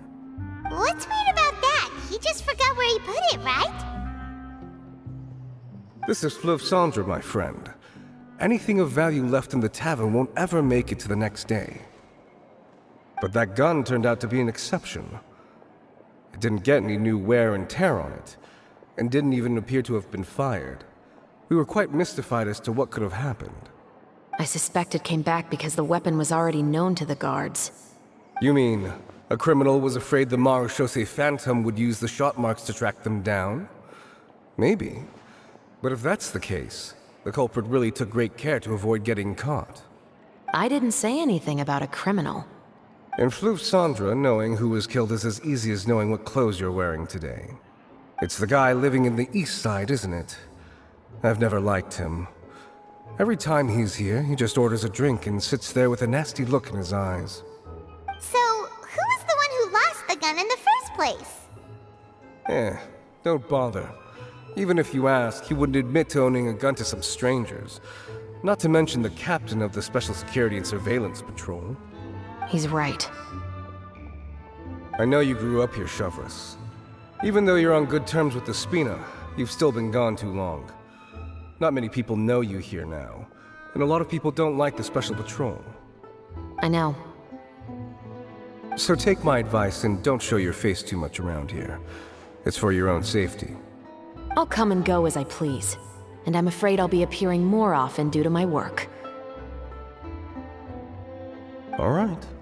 Don't say I didn't warn you.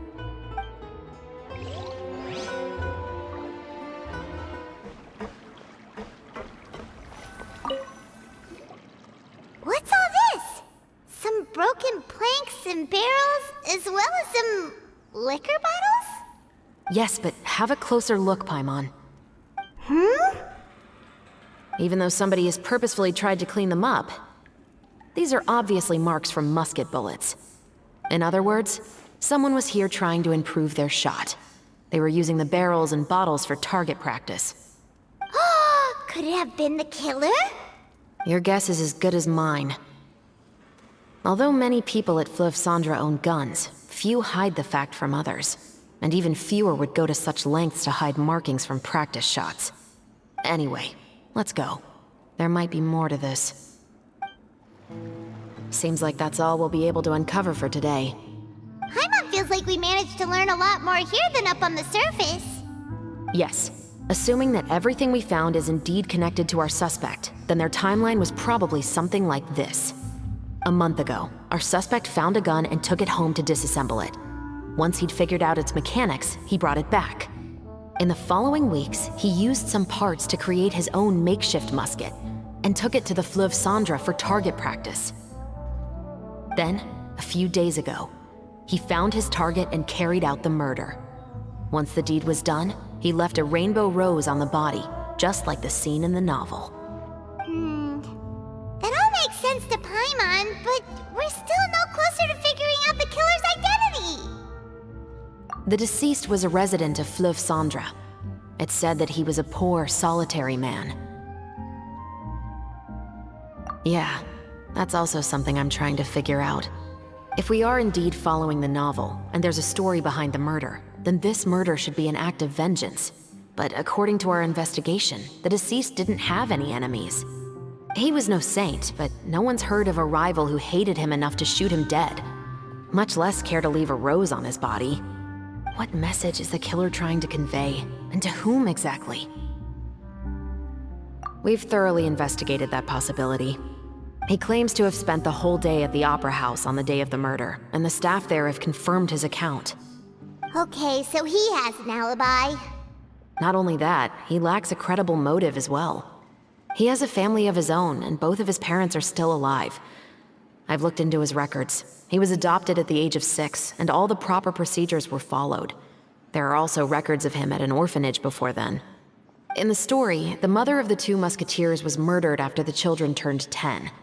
Of course, he could have changed the children's ages, but I don't want to assume anything without evidence. More importantly, I've also had a chat with him in person. He didn't seem like the kind of person who would pull the trigger to kill a man.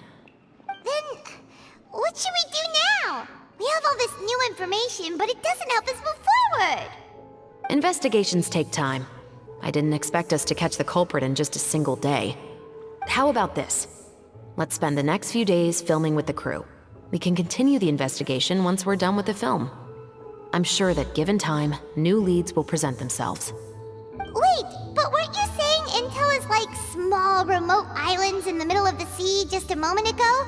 Wouldn't you just miss them if you were to stop looking? Ah, but the book had more than one reference to the islands, Paimon. Oh? What else did it say then? As long as you spend enough time sailing through the fog, you'll eventually come across an island.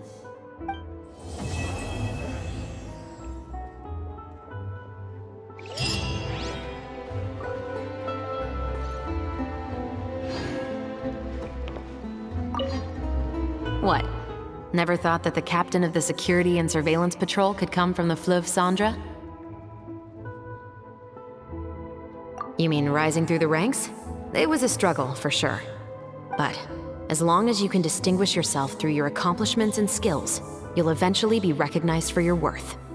If you look at it another way, my life at Fleuve Cendra has actually taught me a lot of valuable skills. Skills like how to barter with criminals or how to think in their shoes.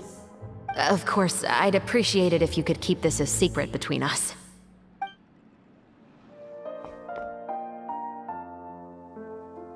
It's filming time again! Our schedule is jam-packed for the next couple of days, too. We've got so many different locations and sets to cover. Anyway, let's head out and meet up with the others.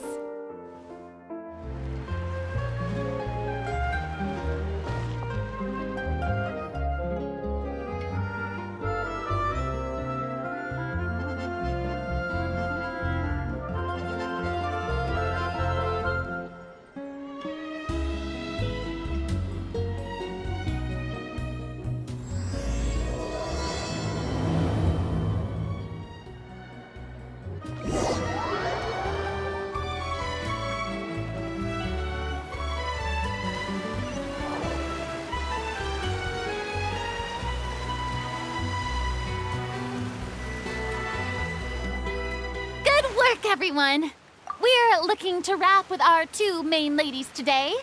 I can already smell our success. What do you mean, looking to wrap?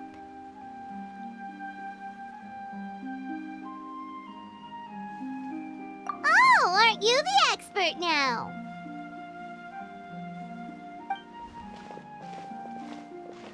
this upcoming scene is the two musketeers' final confrontation with the Baron. There will be quite a bit of action, but no choreography beyond what we've already rehearsed. Anyway, get ready. Lights, camera, action! The view is beautiful tonight. It reminds me of that fateful night 10 years ago. And now that I've said it, I can even make out the faint fragrance of herbal tea in the air. Enough, villain! It's time that you pay for the death of our mother! My dear Iris, have you forgotten your manners? How can you speak like this to your own father? I'd sooner swallow all of my teeth than call you father. What did I expect? Seems the daughters have turned out to be just as obstinate as their foolish mother. In this world, mora and status is everything. She thought she could blackmail me using her children and force me to grant her recognition and concessions? Ah, how naive can a woman be? Mother never asked a single thing of you. All she wished was for us to live a peaceful life, just like the others. It was you who personally brewed the poison of prejudice and sent Mother to her death. Compared to that deadly poison, the 2 bullets that will soon pierce through your heart will be like sweet mercy. And that's exactly why I said you're just as naive as her.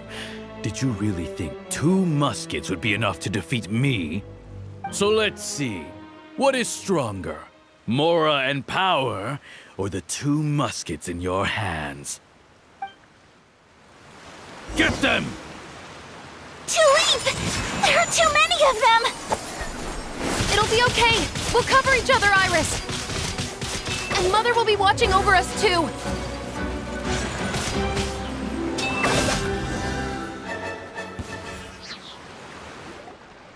You've lost. To think I'd lose to my own 2 kids. We are no children of yours, and we'll never call that place our home. Then tell me, what did you do all this for? You lost your mother, and will soon kill your father as well. What will you gain in the end, other than sentences for your crimes?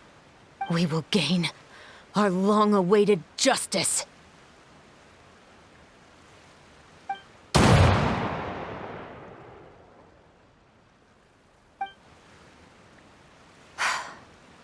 It's over. Finally, it's over.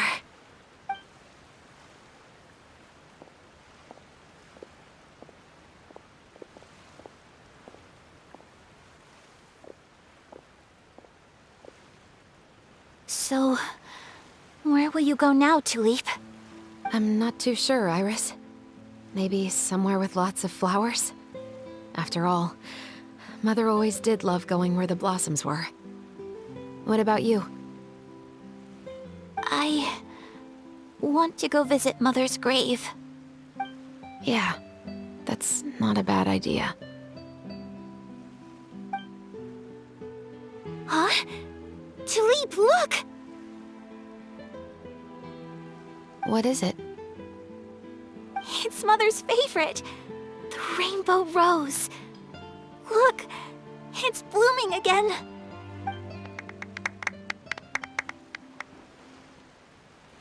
Excellent! That was beyond mesmerizing. Even I didn't expect the scene to go so well. And we got it in a single take. All right, everyone. We've got a wrap for Tulip and Iris. Congratulations, Ayaka and Chevreuse! Thank you. I didn't expect our parts to wrap so quickly. I wish I could savor the experience for just a bit longer. Paimon totally understands. Paimon's not ready to say goodbye to the clapperboard either. Filming has really been a lot of fun. You were great too, Chevreuse. The way you said, long-awaited justice. It gave Paimon chills. That is indeed my favorite line in the whole book. I still remember trying to act it out in my room the first few times I read it.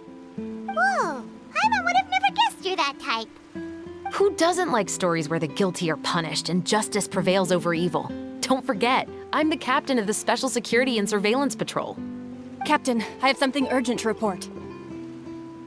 Please excuse me, everyone. I'll be back in just a moment. It's okay, don't worry about us.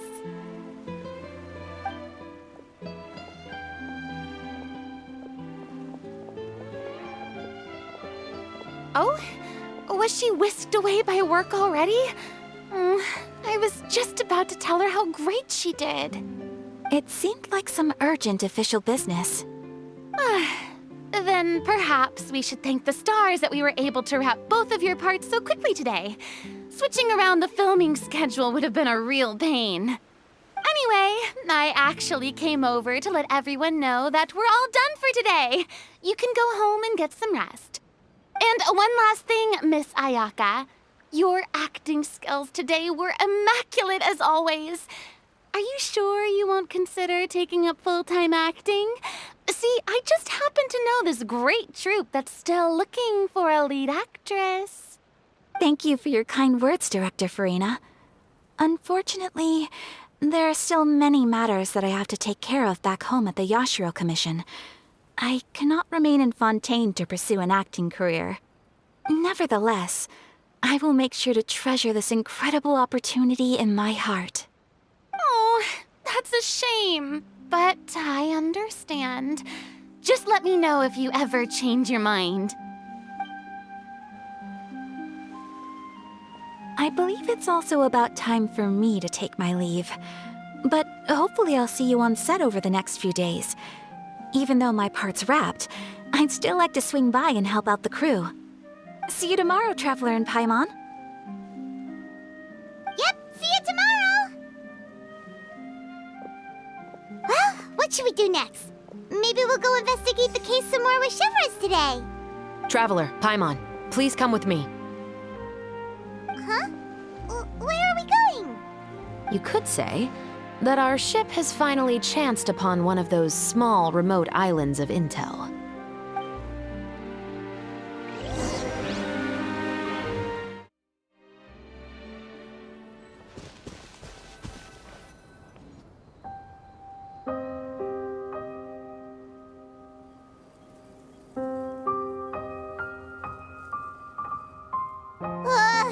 Paimon's exhausted. Paimon definitely didn't expect having to float this far after a full day of filming. So, Chevreuse, why did you take us here? Affirmative. It wasn't anything conclusive, but it should show us a clear way forward. Have you ever heard of someone by the name of Emily? Oh, you mean that famous perfumer? She's a good friend of mine. She's lent me her aid several times in the past to resolve some difficult cases. After I discovered the rainbow rose at the scene of the murder, I sent it to her. After all, she's probably the foremost expert on flowers and scents in all of Fontaine. And then? There was nothing remarkable about the flower or the trace amounts of soil left on it. But according to Emily, the rainbow rose left by the killer was derived from a very rare cultivar. Huh. Paimon didn't know that there were different varieties of rainbow rose. Paimon just thought they grew everywhere in the wild. Flowers that are deliberately cultivated will always show some different features from those that bloom in the wild. We already knew that the rose left at the scene belonged to a special cultivar, but with Emily's expertise, we were able to pinpoint the place where it was first picked from. Oh, Paimon gets it now. So whoever first planted that rainbow rose was probably the killer. Precisely. And after we checked what we learned against some sales records from the past, we discovered that there's only one person in all of Fontaine who could grow and sell this specific cultivar. Really? And who is it? It's the novelist. But didn't you say he had an alibi? To be clear, I haven't changed my mind about him. I still don't think he was the one who pulled the trigger. However, that doesn't mean the true culprit never visited him at his home or never purchased a rainbow rose from his garden. Whatever the case, we will have to confirm a number of things with him. So you mean the next place we need to go is... Yes, we're going to pay him a visit at his home.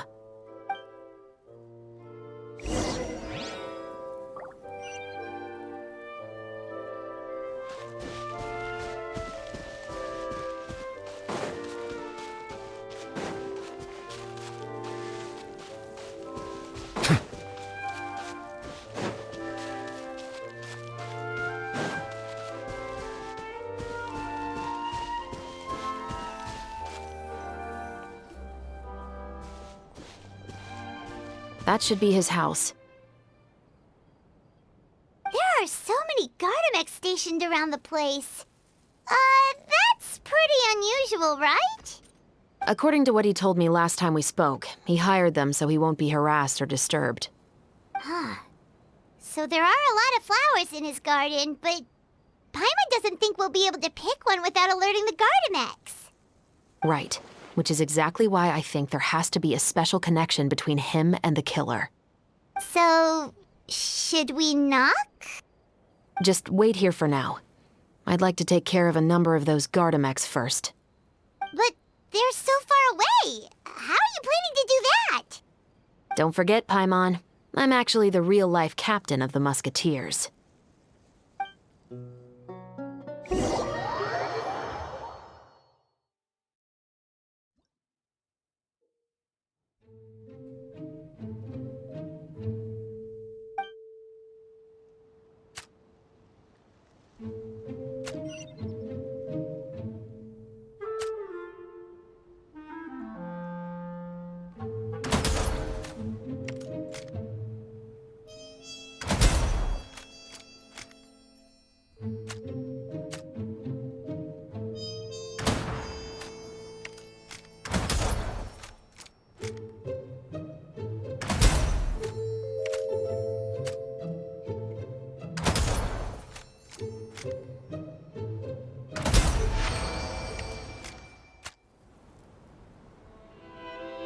All clear.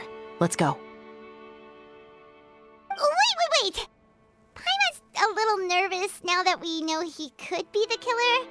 Can we go over our plan of action again? I'll go knock on the door and make sure it's safe inside. Once we're sure that we're in the clear, I'll ask him to come with us for a quick round of questioning at the guard's headquarters. But can't we just arrest him? We still have no evidence that he's the killer, or that he lent the killer any direct aid. Still, it would be appreciated if you could pick a rainbow rose from his garden for me while I'm talking to him. It'll help the Marechaussee Phantom confirm Emily's theory. Sure, no problem. Just be careful, Chevreuse.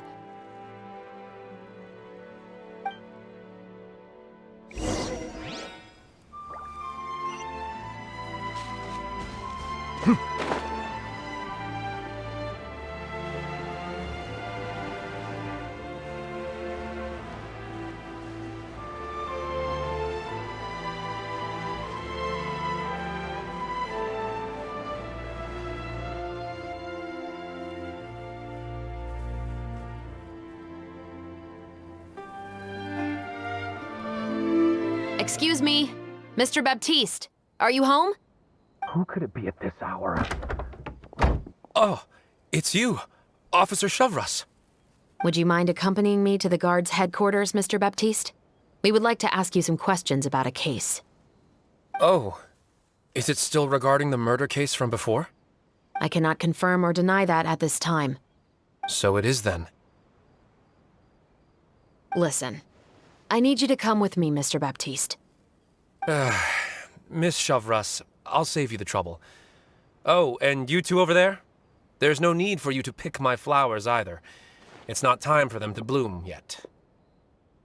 Oh! Okay.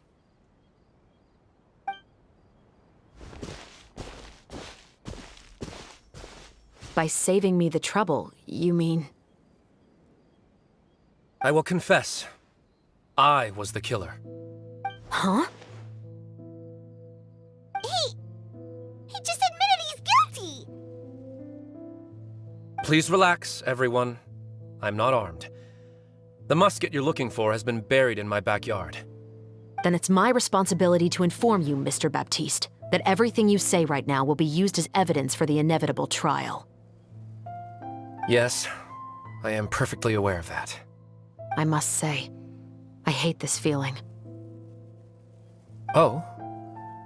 Is it because I confessed? Or because you've been proven wrong? Both, I suppose. For the same reason as the one I wrote out in my novel, of course. I did it to exact revenge. I know you haven't figured out the link between the two of us. Had you done so, I'd have been taken away to the headquarters a long time ago. But that won't stop me from always remembering his grotesque face. After all, he was the one who killed my mother.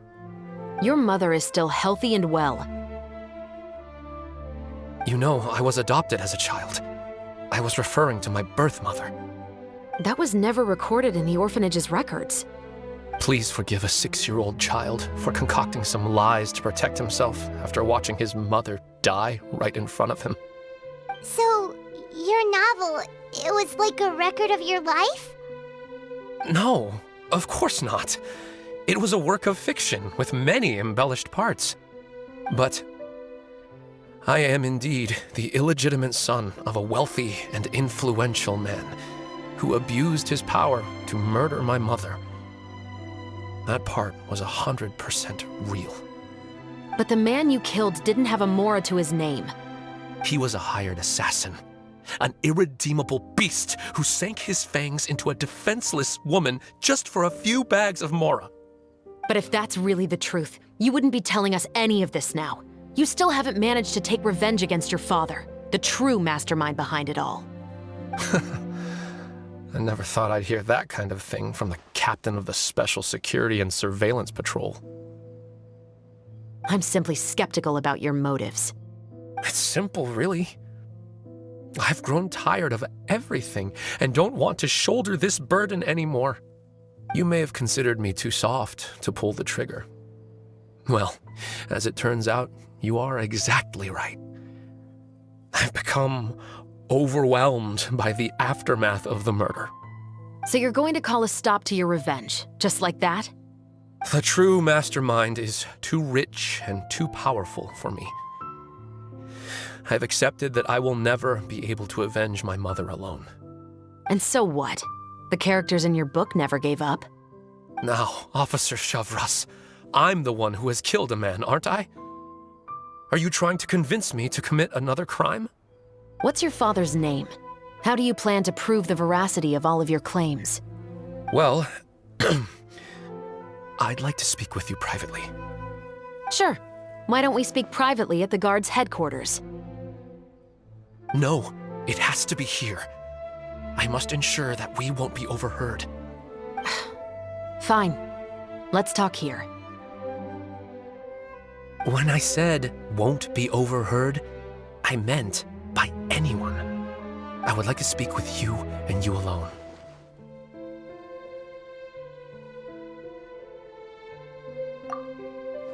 Thanks. I appreciate it.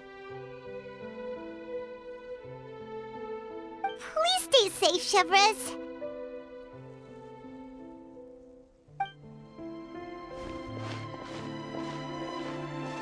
All right. Let's hear it. Will you really believe what I'm about to say? Well, that depends on what you're going to tell me. Fair enough. Fair enough. Then listen closely.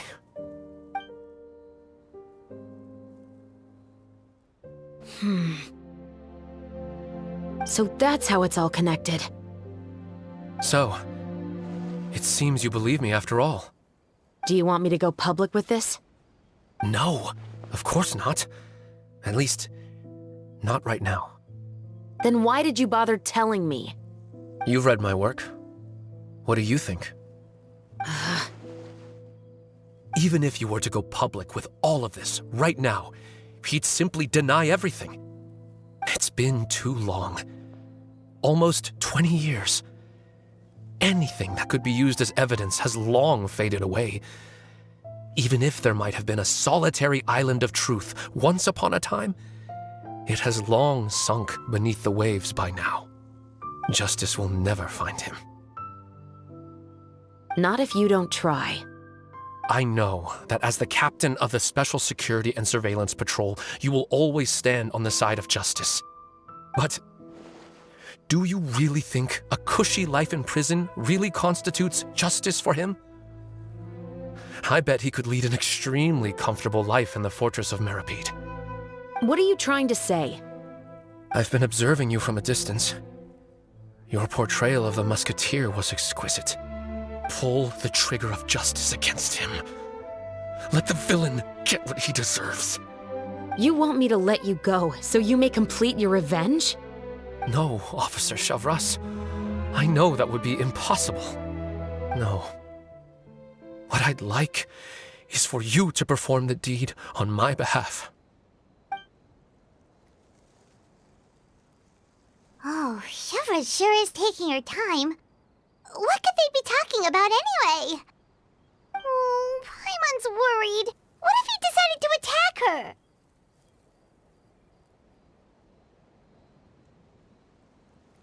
Oh, you do have a point. Still, do you have any idea who the rich person might be? And why the novelist doesn't want us to hear what he's saying to Chevreuse? Sorry to keep you waiting, you two. Hey, how did your talk go? I've already sent someone to escort Baptiste back to the headquarters for questioning. He wasn't lying about the musket. It was indeed buried in his backyard. But what about the name? Did he tell you the name of the rich guy? Yes, he did. But for now, I have to return to the Special Patrol. There are still a few loose ends I need to tie up.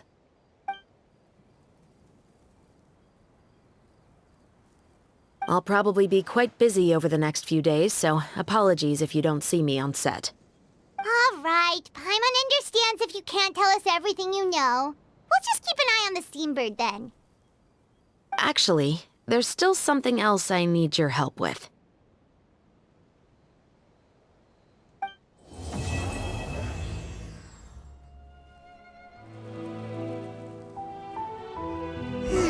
We haven't seen Chevreuse since that night at Baptiste's place. Well, guess there's no point in worrying about it now. Let's go join up with the others.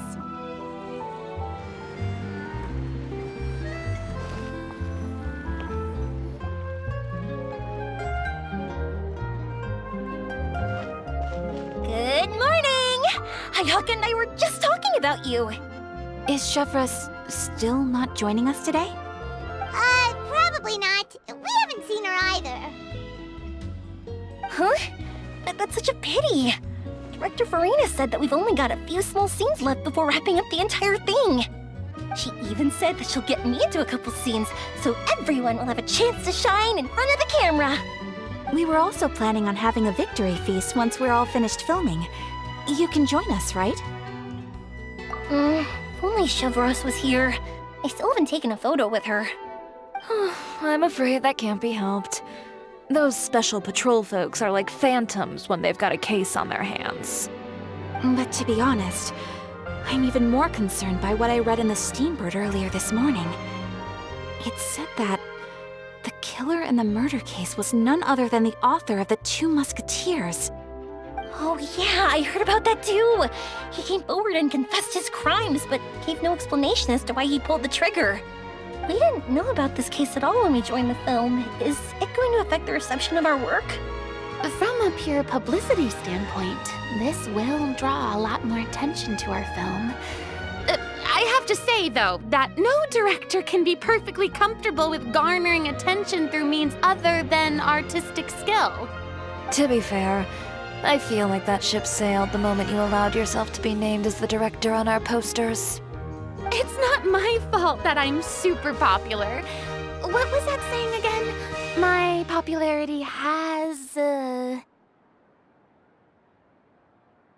Sunk to an all-time low? spread to the four corners of Teyvat.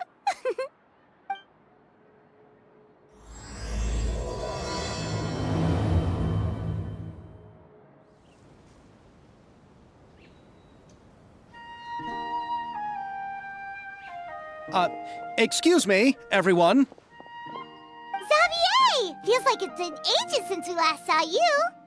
I've been talking non-stop with the Film Association, and I'm absolutely swamped trying to coordinate the film's marketing. So forgive me for not being around more often, but please believe me when I say that I will make sure everyone's hard work gets the exposure it deserves. Oh, seems like you've been fighting your own battles. Yes, that's one way to put it. Oh, and before we begin the final round of filming, please allow me to finally introduce you to the original investor of our film, Mr. Morris. A pleasure to meet you all. Yes, glad to make your acquaintance, Mr. Morris. We've heard about the issues you've encountered with your financial situation, and genuinely hope that things have taken a turn for the better. Oh, well, the situation has indeed improved somewhat. Don't worry, Mr. Morris. Accidents and last-minute challenges happen all the time. There's no need to blame yourself over it. The good news is that we're almost done filming now, and I would even say that this is the best story I've ever seen. Is that so? I see, that's great news. All right, now that we've gotten all the pleasantries out of the way, let's get this show on the road. We'll mostly be filming typical people and scenery from the streets today to improve the sense of environmental ambiance in some parts of the film. Oh, and there'll be a cameo for Mr. Kamisato and Miss Yoimiya as well.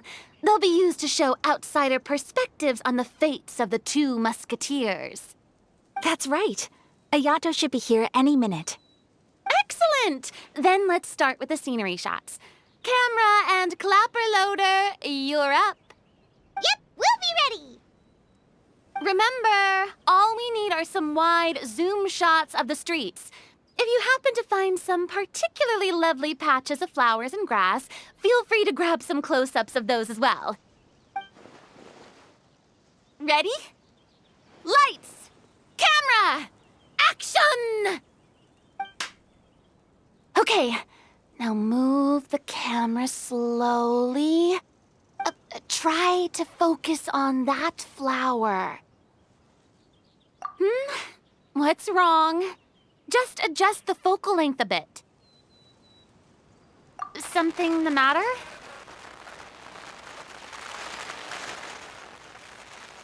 Huh? But wasn't it working fine for all the days before? Veronique, can we try a different camera? No problem. How about this one? All right, let's give it another try. Lights! Camera! Action!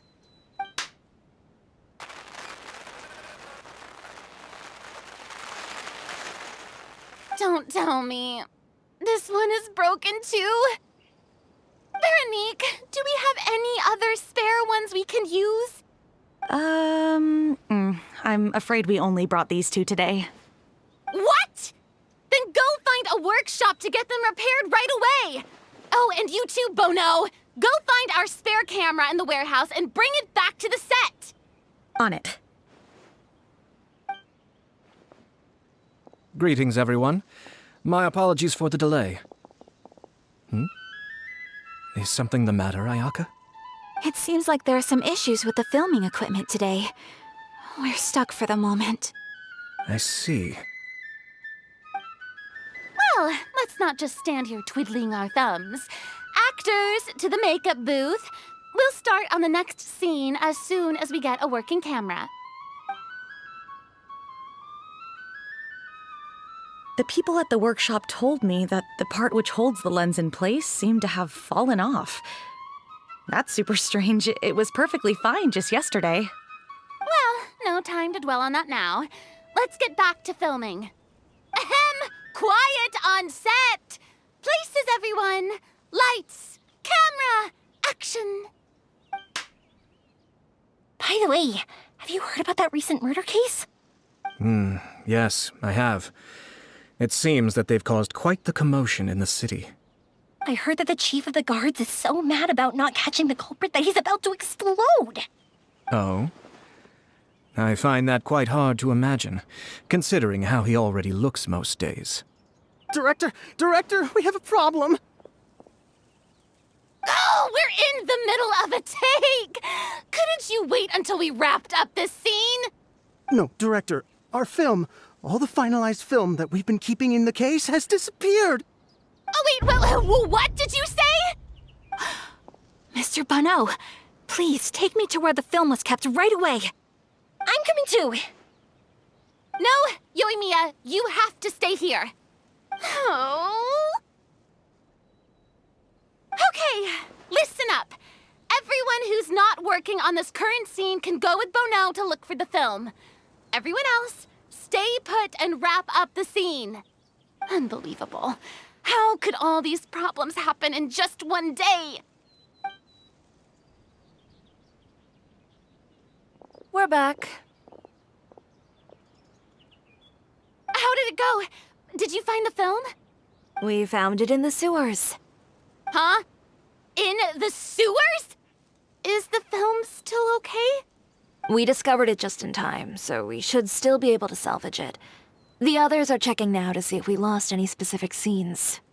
Oh, you scared me for a moment there. I nearly thought we had lost everything. I really don't want to experience that feeling of despair again. Okay, but who could have stolen the film and dumped it there?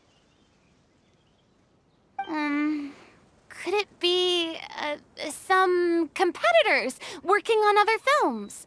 But if they wanted to harass us, why wait until the last day? Okay, we don't have time to really look into it right now.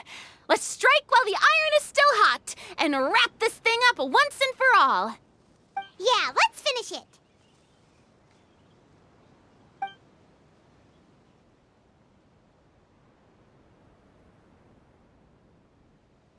I would like to officially announce that our entry to the festival, The Two Musketeers, has now concluded filming! Paimon is spent. It's so late already. Even though the filming process proved to be extremely challenging, everyone provided valuable and unique contributions to the final product. Thank you all for your dedication and support.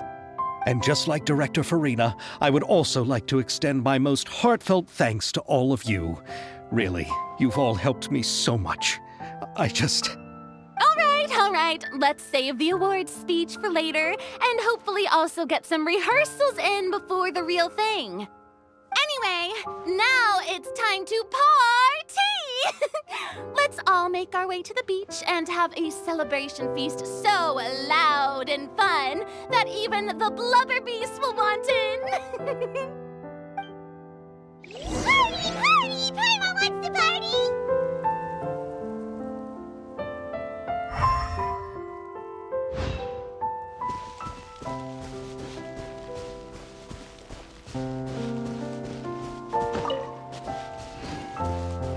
Whoa, this place is hopping.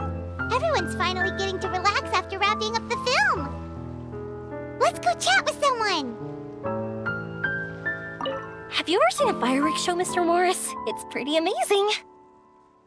I'm afraid I haven't, but I'll take your word for it. Oh, this is turning out to be quite the party.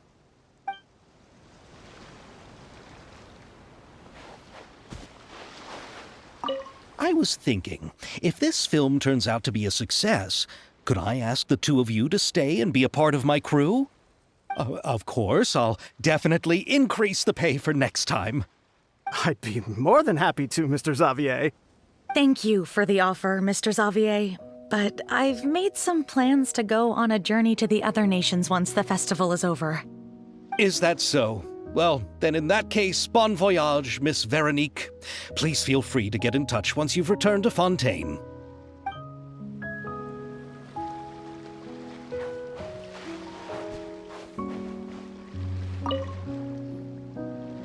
Hey, Ayato! How's your work been going? Everything went rather smoothly.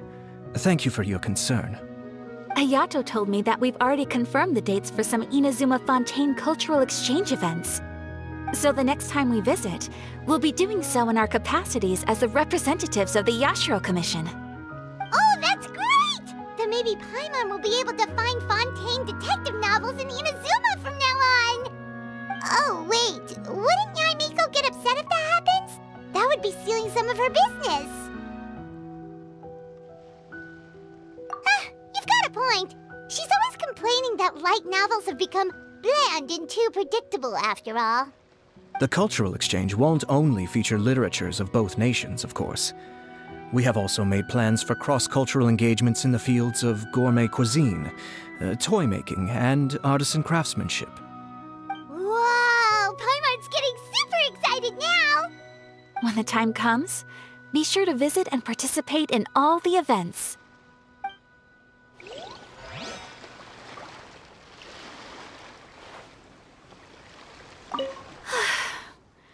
I wish we could have spent some more time here. Don't worry. It won't be long before we're back again.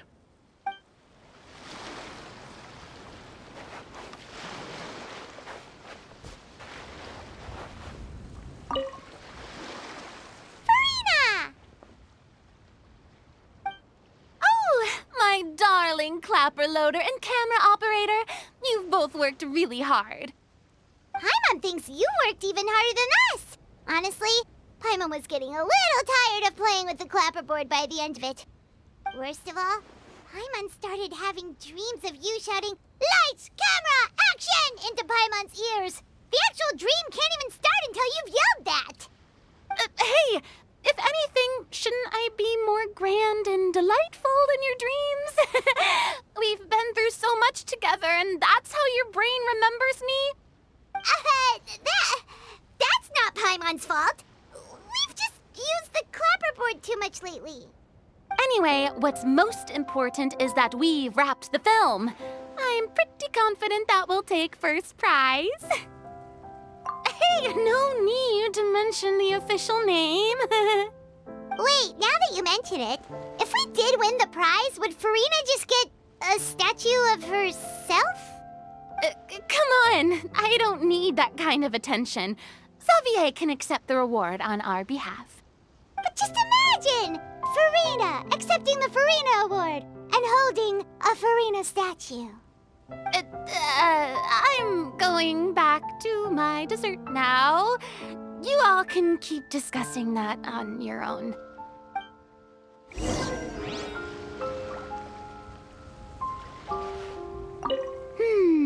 What kind of dessert should I try next?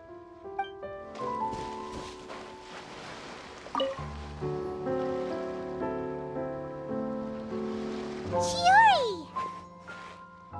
Hey, you two. Are you not really into these kinds of big social occasions? Not particularly.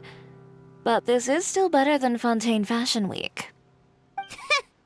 But if this film becomes a big hit, people will definitely come flocking to your shop. Yes, that's highly likely. As long as the film can premiere as planned. Are you still worried about the case? That and all the obstacles we had to face today. You're right. It's as if all our bad luck just manifested at once. But why today of all days? No, it's nothing. We've already delivered the film to the editors, so there should be nothing more to worry about. How are you doing, Mr. Morris? You having a good time? Well, you could say that. Do you happen to know when the party is scheduled to end? Judging by how much fun everyone's having, I'd say probably not until well after midnight. Is there something that you still have to take care of at home, Mr. Morris? Oh, well, I'm just not a late night person, so I might take off shortly. Oh no! Silly me. I almost forgot something super important. Oh, what is it? I prepared a whole batch of fireworks for the party, but I forgot to bring them over from the warehouse. Fireworks, you say? Well, that's, truly a pity. Sorry things didn't go as planned. Could you help me carry them over, Mr. Morris? I won't be able to fetch all of them by myself. Me? Are you sure that you can't find anyone else? just wanted to make this a surprise for everyone. The warehouse isn't far from here. We'll be there in no time. Pretty please, Mr. Morris. These are some of the best fireworks I've ever made. So I also want you to see them before you leave. They're stunning. I promise that they'll be a once-in-a-lifetime experience that you'll never forget. But... It's okay, just come with me. If we're sneaky enough, nobody else will see us leaving. All right. The warehouse is right over here. I moved the fireworks there in advance, so it shouldn't be too much work bringing them back. It's still a way... Shh! Don't let anyone else see us. I still want it to be a surprise.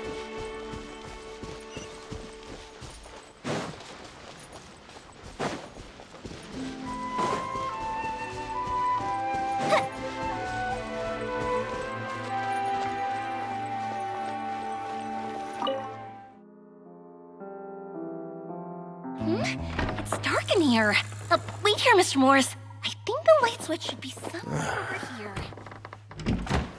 Why did I have to get roped into this? What was that?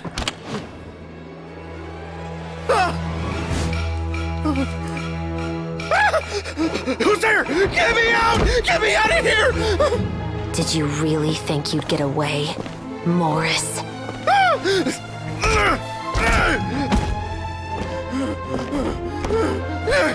You've got the wrong guy! It wasn't me! I'm not the killer! You know, Eliza died a far more heroic death than this. She fought your assassin to the end, to save the children she had hidden beneath the floorboards.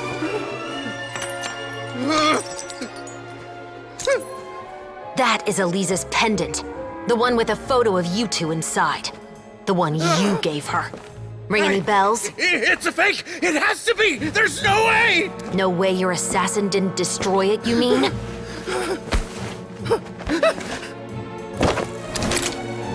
Did you ever love her, Morris? Or was killing her always the plan? No, please. Listen to me. I told Eliza to keep us a secret. I paid her plenty for her silence. I never thought she'd keep the child. Everything was gonna come out, and I had no choice. She forced my hand. No! I'm begging you. I have money. Just name your price, please. You can keep your Mora, and you can go to hell.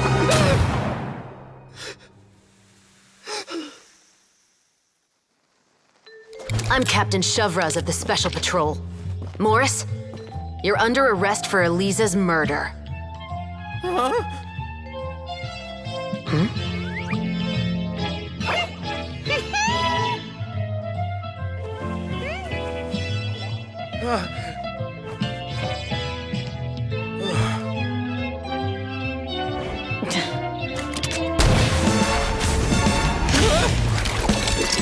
You're under arrest too, Prop Manager Veronique.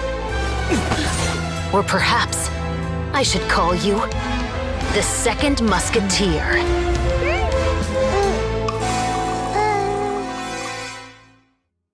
Wait, what's going on? This wasn't in the script. Drop the gun, Veronique. Why? Why would you keep me from exacting revenge on this heartless monster? Drop your weapon. This is my final warning.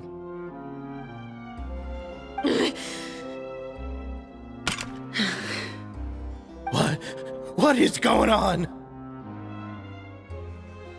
Do I have to spell it out for you, Morris? Everything that took place just now was staged to get you to confess the truth. But this last part is all improv, of course.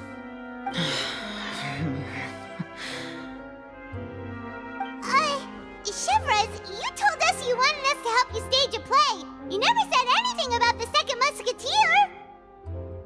It's because even I had no way to confirm my theory until now. Thank you for your performance, Yoimiya. Could I trouble you to go and bring in the other Special Patrol members? They should be on standby just outside. Oh, and please tell the other cast members not to worry about us. We'll be rejoining them shortly. On it!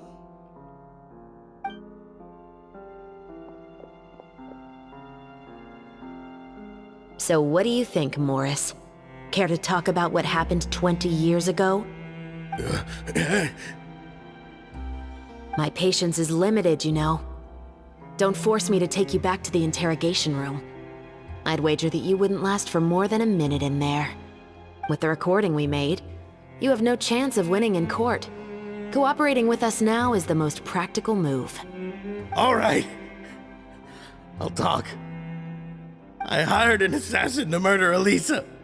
She once worked as a maid on my family's estate. She was very beautiful, and after some time I fell for her. We kept our relationship a secret and carried out an affair for some time, but it wasn't long before she became pregnant. And if my parents ever found out, they would have stripped me of my inheritance and status, driven me out of my home. I also didn't expect Elisa to insist on bringing the pregnancy to term. She even asked me to leave my family and travel far, far away with her. She believed that you were truly in love with her. I didn't have a choice. I gave her a large sum of mora, told her to leave the family and to get rid of the baby. But then years later, she sent me a letter. There were photos of 2 children, and she even asked if I could find some time to visit them. Huh? 2 children? Paimon thought Baptiste was the only... you mean... Even if she had the children against your will, you could have just ignored the letter entirely. Why kill her? I had just gotten engaged to be married to an heiress from another wealthy family. So if anyone were to find out about Elisa, my life would be completely ruined. I didn't have a choice. No, you always had a choice. You just made the wrong choice. Again. Do you know how it feels to watch your mother be killed right in front of you?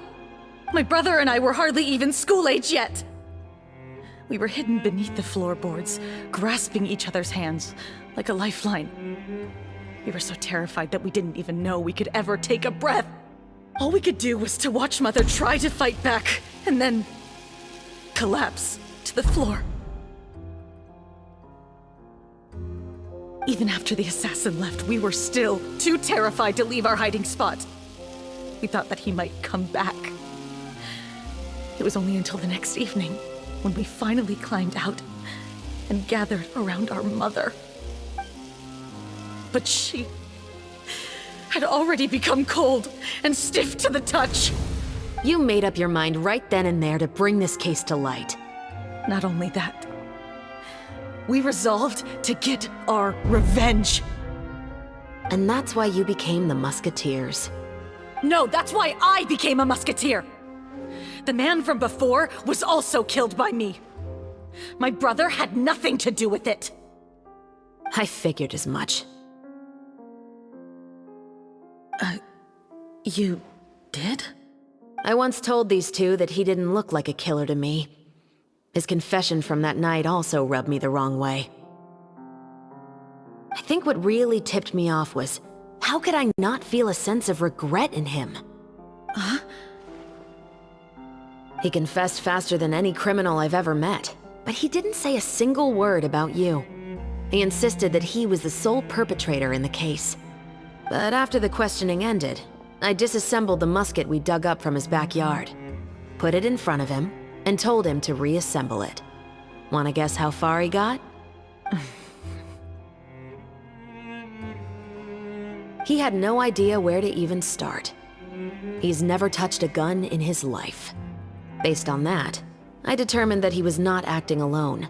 He only surrendered himself to draw our attention and create a moment of opportunity for his partner. So, I decided to play along. And as expected, the second musketeer followed us without hesitation once she saw Morris get separated from the rest of the cast. Besides, why else would he call the novel The Two Musketeers? But how did you know it was Veronique? I figured it out the moment Baptiste told me his father's name.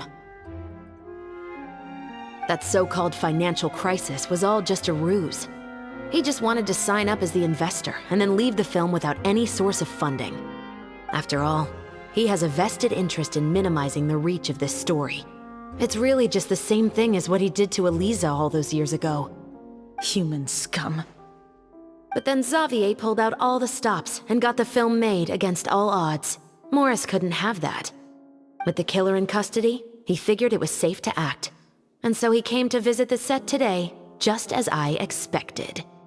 Wait, so you were behind all those mishaps today?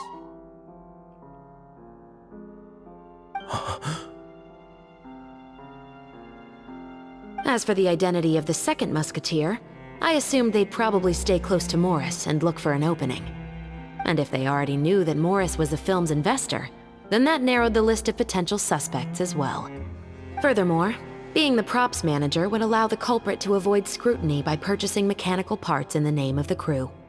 With that hypothesis in mind, I went back to check Baptiste's orphanage adoption records. Guess whose name I saw on the same page, just a few lines from his. My brother. He trusted you. As in, he trusted me to perform the deed on his behalf?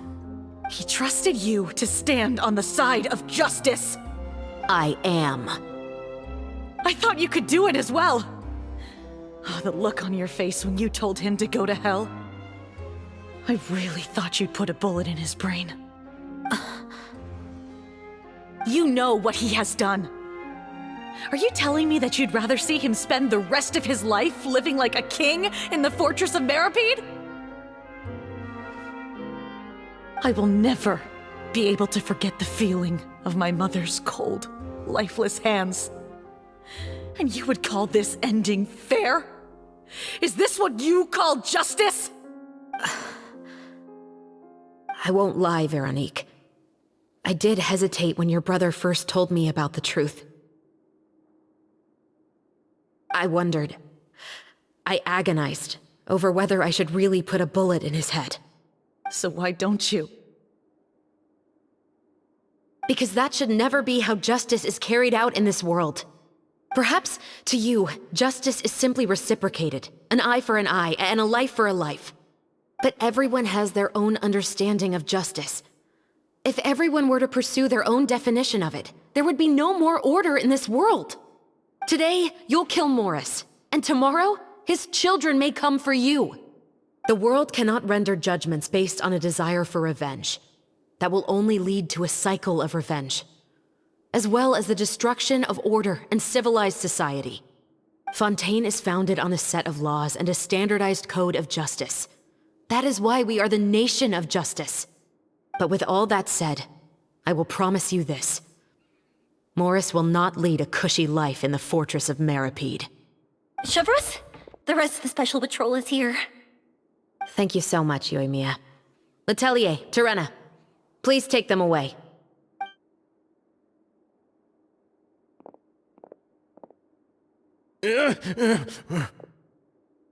I still can't agree with your reasoning. I know. Justice has not been delivered. At least, not today.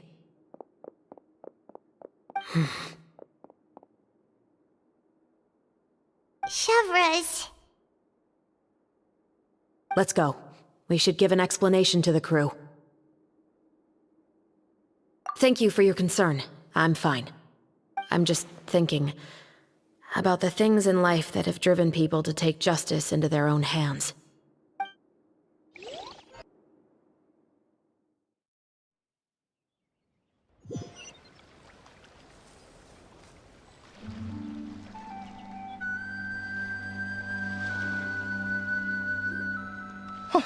Who would have thought Morris would turn out to be... I'm at a loss of words. How could he have done something like this? I'm just glad that you're all safe and sound. Who knew that such a labyrinth of cases would be behind this story? Well, what should we do now? We have a finished film, of course, but should we still go ahead with the premiere? What do you mean? Shouldn't you be even more motivated to spread the word now that you've learned the truth? Chiori is right. I'd also like more people to see this story for themselves. But the real ending of the story seems to have deviated somewhat from the one in the script. Is that still acceptable to you, Miss Chevreuse? The call is yours. We still have time to reshoot an ending if that's what you'd like. No, it's fine as is. I like what we have for the catharsis. Romanticism is what gives works of art their appeal. Fiction is able to explore means of restitution that could never work in real life. Just like the real world, the world of stories also has its own set of rules and justice. These different possibilities are what initially drew me to reading in the first place. Sounds good to me. I support your decision. What about Veronique? Will she be okay? She will soon face her judgment alongside her brother and Morris. If I had to guess, they'll probably all be sent to the fortress of Meripede. I'll make sure to give Risley a heads up about it. Oh, you mean that kind of heads up? Exactly. Ahem. All right, then the matter's settled. Now that everything's been taken care of, there's no reason for us to keep looking all gloomy and grumpy. Let's get back to the feast and enjoy each other's company. We'll be starting the post-production process tomorrow. You should join us, Chevreuse. You missed the first few hours of the party, didn't you? All right. Count me in. Then I'll wait for you over there. There's still some good news that I'd like to share with Chevreuse. Traveler, Paimon, could you wait for me by the sea after the party ends? I'd like to go on a brief walk with the two of you. Thank you very much.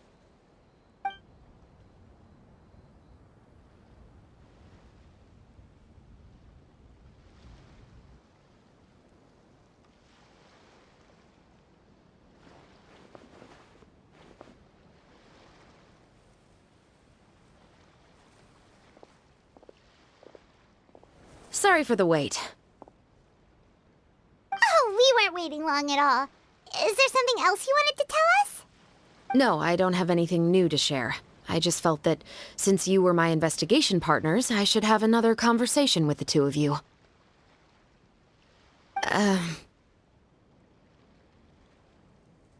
Traveler, how would you have responded to Baptiste's request if you were in my shoes?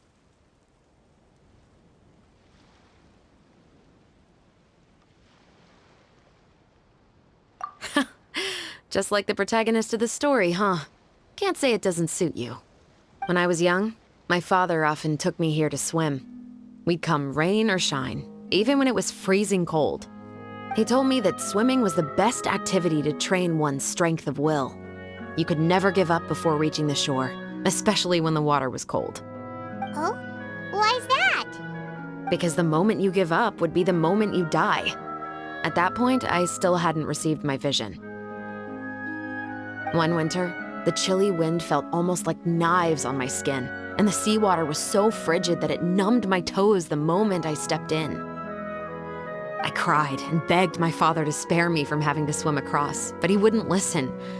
He used to be a member of the Special Patrol as well. You could say it was his way of educating his children. That sounds awful. When he saw that I wouldn't stop crying, he just picked me up and tossed me into the icy water. The bone-chilling cold took away my senses. I couldn't feel anything but fear and rage. I waited for my father to save me, but one look and I knew he'd already started swimming for the opposite shore. I realized that if I were to give up, I really would die right then and there. I used all of my strength to try and catch up to my father. Those few minutes felt longer than my whole life up until that point. I did, however, make it to the other side. I've never felt afraid about anything in my life after that, nor have I ever cried again. That way of teaching would have never worked on Paimon. Yeah, I don't think that was the right method for anyone. It's just that, working now as I am in the pursuit of justice, I still sometimes feel like I've been tossed into that winter sea all over again. The anger and the helplessness. Chevreuse. But the worse I feel, the more I know to never give up.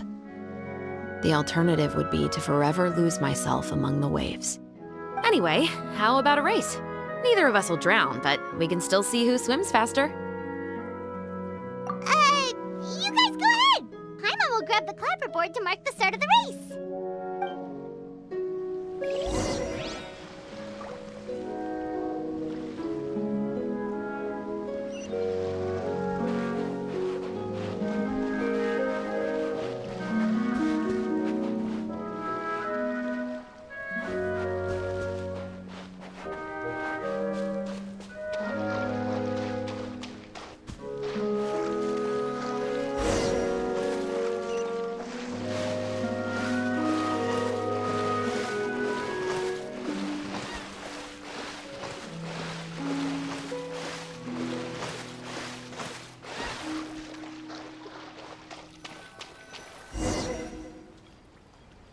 Oh, that felt good. You were so fast in the water, Chevreuse. You were swimming even faster than Paimon can fly. So, about the special patrol, did you join because of your dad?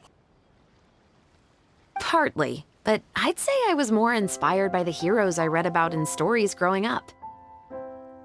Oh, so it's due to your love of stories.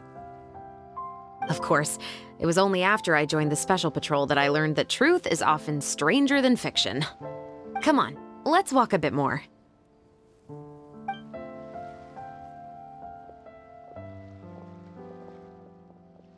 To be honest, I do sometimes question whether the decisions I make are the right ones. But I know that no matter what, I must keep swimming. Because the only thing I've got my eyes on is the shore in the distance.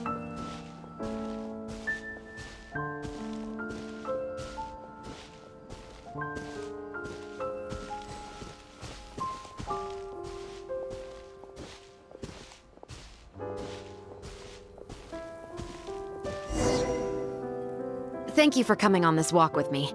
I feel a lot better after getting all that off my chest. Huh. We're nearly back at Baptiste's house. Huh. You're right. I didn't realize we were so close. He really did plant a lot of flowers. It's just like how he described it in the story. Huh?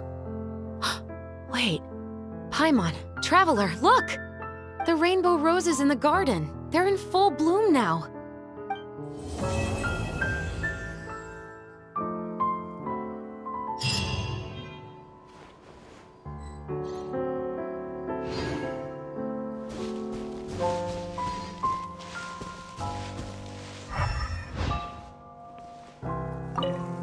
Even though it's a bit late, I must thank you for investigating this case with me. Not on behalf of the Special Patrol this time. It's a personal expression of gratitude from yours truly. Oh, you want to hear more about my father? To be honest, I didn't spend that much time with him. He was always busy with the Special Patrol, so he would often return home really late at night. Some nights, he didn't come home at all. Once, he didn't come home for a long time, maybe a whole week or so. When I went out to buy food, I learned that he had become a criminal, and by extension, that made me a criminal's daughter. But we can talk about that another day. I actually have a lot of sympathy for Veronique and Baptiste. I can understand the hatred they feel for their father. But that doesn't mean I'll allow them to walk the path of evil, even if it might lead to another sense of justice. Films are different from the real world. They're a form of art and represent the wishes in people's hearts. I adore the two Musketeers, and I'm very happy to have had the opportunity to act the role as one. I can't wait to catch the film when it premieres in the Opera House. I'm looking forward to seeing the audience's reaction to the climactic ending. Thank you for looking out for me. I'll see you at the award ceremony. I'd be very surprised if we don't win.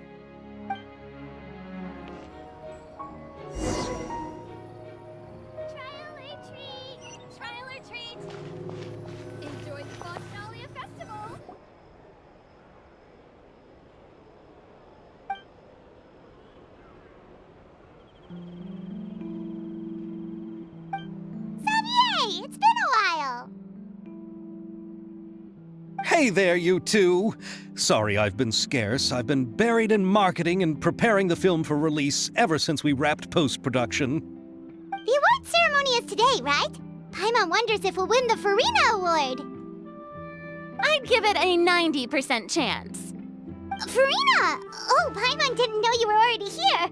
You're earlier than everyone else.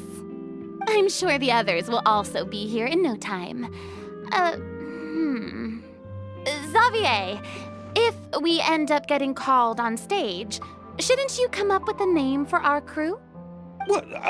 But we don't even know if we're going to win. I wouldn't want to jinx our chances by celebrating early. Just open your eyes! Surely you've seen the audience's reactions to our film. We've had nothing but critical acclaim. You've also had conversations with the Opera House's operating staff, right? didn't they want to increase the number of showings? With the Mora you've made from the box office, you can now open your very own film company. But that's all credit to my amazing crew. You've all helped to make this a reality, so I can't be the only one asked to come up with a name. Well, give it some thought. I'm sure the crew will respect your choice. All right, but before that, Traveler and Paimon, could I trouble you to quickly pay a visit to the Fortress of Meripede? Huh? But shouldn't we stay for the award ceremony? I wanted to ask you two to invite Chevreuse to join us at the ceremony. She's one of the lead roles, after all. I haven't been able to find her recently, so I haven't had the chance to invite her personally. According to the papers, the culprits of the Musket murder case will be personally escorted today by the captain of the Special Patrol to the Fortress of Meripede. Oh, Paimon gets it now. Yep, just wait here, Xavier, and maybe try to come up with a few snappy-sounding names. All right, then I'll leave you to it.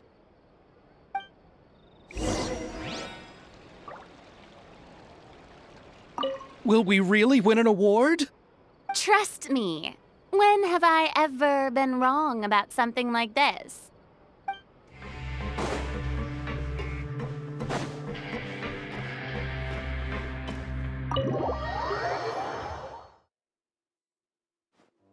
This is as far as I'll be taking them. I'll leave the three of them to you now. Got another errand to run? Something like that. I'm expected at a party. Now that's something you don't hear every day. Found a new pastime? No, it's just a special occasion. Chevreuse! Risley! Festivals really do bring people together. It's been a while since I last had so many visitors at the Fortress of Meripede. Call it the festival spirit, I guess. Yeah, you could say that. Even our head nurse has gotten herself all worked up preparing super deluxe nutritious shakes.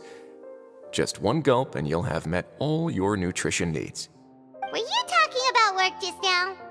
We've already finished discussing everything. So, what do you think about my heads up, Mr. Risley?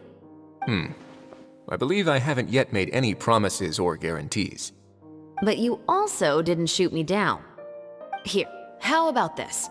You could give everyone a copy of the newspaper. Perhaps on the day when the cover story happens to, oh, I don't know, expose a certain someone's misdeeds from 20 years ago? I suppose then a certain someone may soon find himself the most unlucky person in the Fortress of Meripede? While another two people will soon be hailed as heroes. Speaking of heroes, did you two need something from me? Actually, we're here for... You're here to invite me to the party, right? Don't worry, I didn't forget. Ooh, then let's head back right away! See you, Risley! Happy Fontenalia Festival! And the same to you.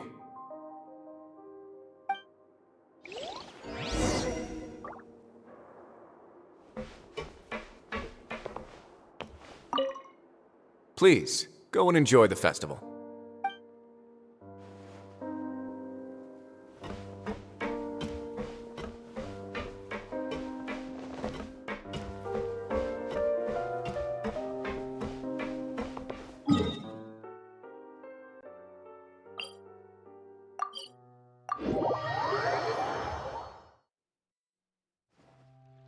And the winner of the Farina Award for the first Fontenalia Film Festival is... The Two Musketeers!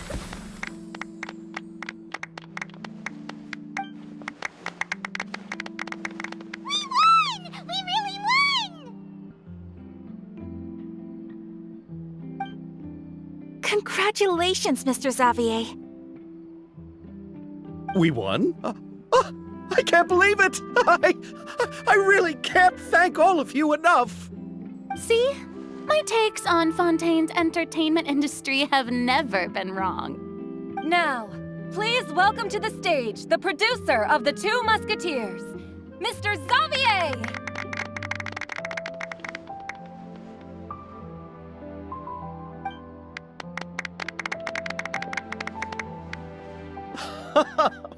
Thank you! thank you all so much for your recognition and support. While I'm up here, I would love to give special thanks to... Time really flies, huh? It certainly feels that way. It feels like it was only yesterday when you were teaching me to hold a musket. Will you come back to Fontaine again? Of course! I'm very fond of this city. There are so many novel and interesting things that it's been hard to keep track of them all. But how about you? Would you be interested in visiting Inazuma? I can't say the thought has crossed my mind before, but I'd be willing to consider it now. I will be eagerly awaiting your visit. It would be wonderful if you could visit my home and enjoy a taste of our tea and desserts. Yeah, let's keep in touch. Did you accomplish all you came here for? Yes. And you should visit Inazuma again sometime. How has Ogura and her business been? To my knowledge, she's doing quite well. Tell her I said hi. I certainly will. I heard the thunderstorm has stopped. Yes, and the war has also been brought to an end. Peace and prosperity has returned to the islands. I quite like the sound of that. Perfect for hanging textiles out to dry. I'd like to offer my thanks again to the entire cast and crew. Without you, I would have never completed this film, much less had the opportunity to be standing on this stage. With the support of my entire crew, I would like to officially announce our film company, Musketeer Pictures! Woohoo! That has a really nice ring to it. Then in that case, let's please welcome all the members of Musketeer Pictures onto the stage for a commemorative photo. Oh, Paimon didn't know we'd also be taking pictures. Director Farina, I believe you are the most deserving person to raise this trophy. Huh? No. There's no need. It's so embarrassing. It's an honor the director deserves. Yes, I agree. Just accept that you're not getting out of this. Ready, everyone? 3, 2, 1. Musketeer Pictures!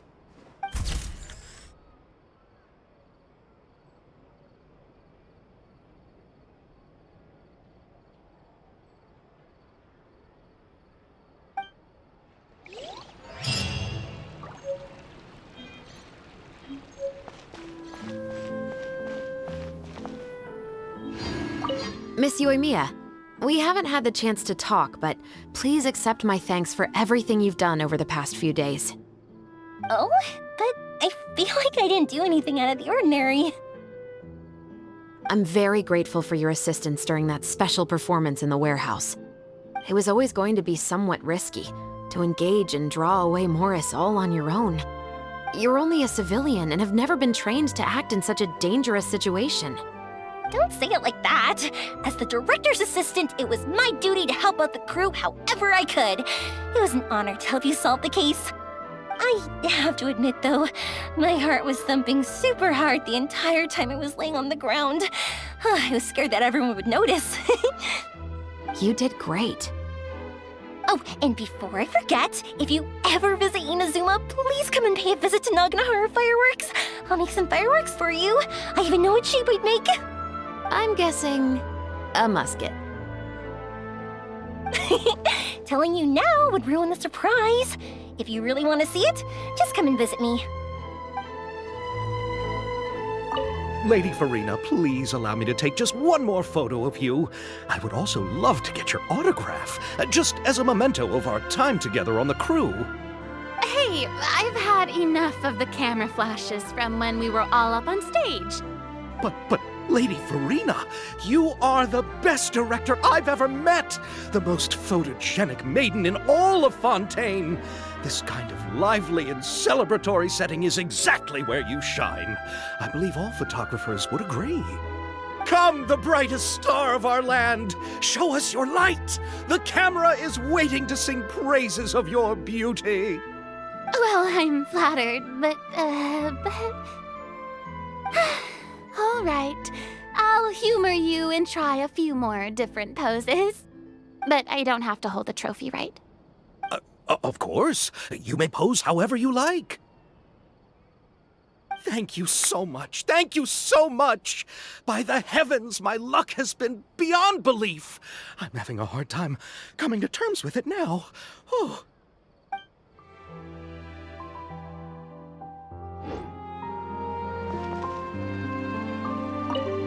It's you. Is there something I can help you with? Interested in our couture services? Just give me the word.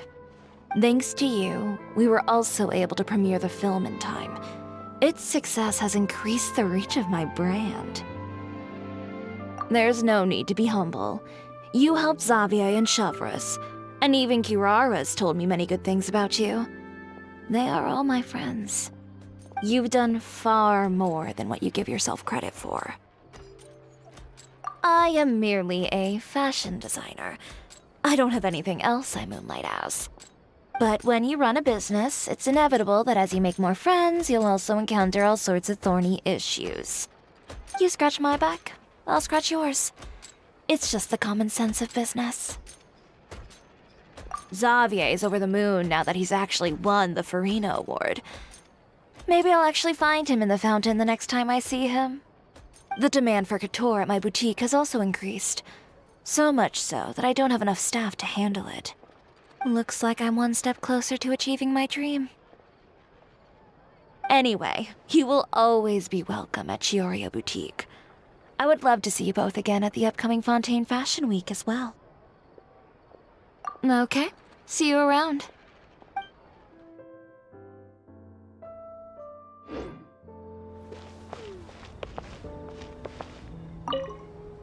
Oh, I didn't expect to meet you here. I've been told that this is a beverage called Fanta. I quite like its unique taste. The slogan, a font of refreshment, is rather catchy as well. I'm starting to wonder if I could incorporate it into our cultural exchange initiative. What would happen if we were to add some sprigs of mint into Fanta? I believe this is an idea worth testing. Or perhaps we could even take it one step further and mix in an equal amount of milk tea medley. But for some reason, I suspect that experiment wouldn't turn out well. Thanks to you, the film was successfully completed and the Yashiro Commission secured a collaboration project with the Palais Mermonia. If another opportunity was to arise in the future, perhaps I should take on the chance to act as the protagonist. Or perhaps you think the role of villain would fit me better. Thank you for the well wishes. I will take good care of Ayaka and Yoimiya. I would like to wish you safe travels on your next journey as well.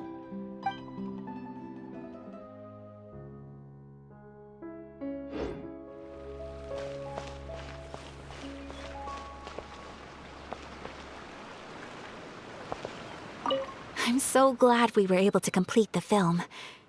Thanks for taking care of me while I was here. Really? Thank you. At first, I simply tried to work hard out of a desire to not become a burden to the crew. It would have been so embarrassing if the filming had to stop to accommodate my lack of skills.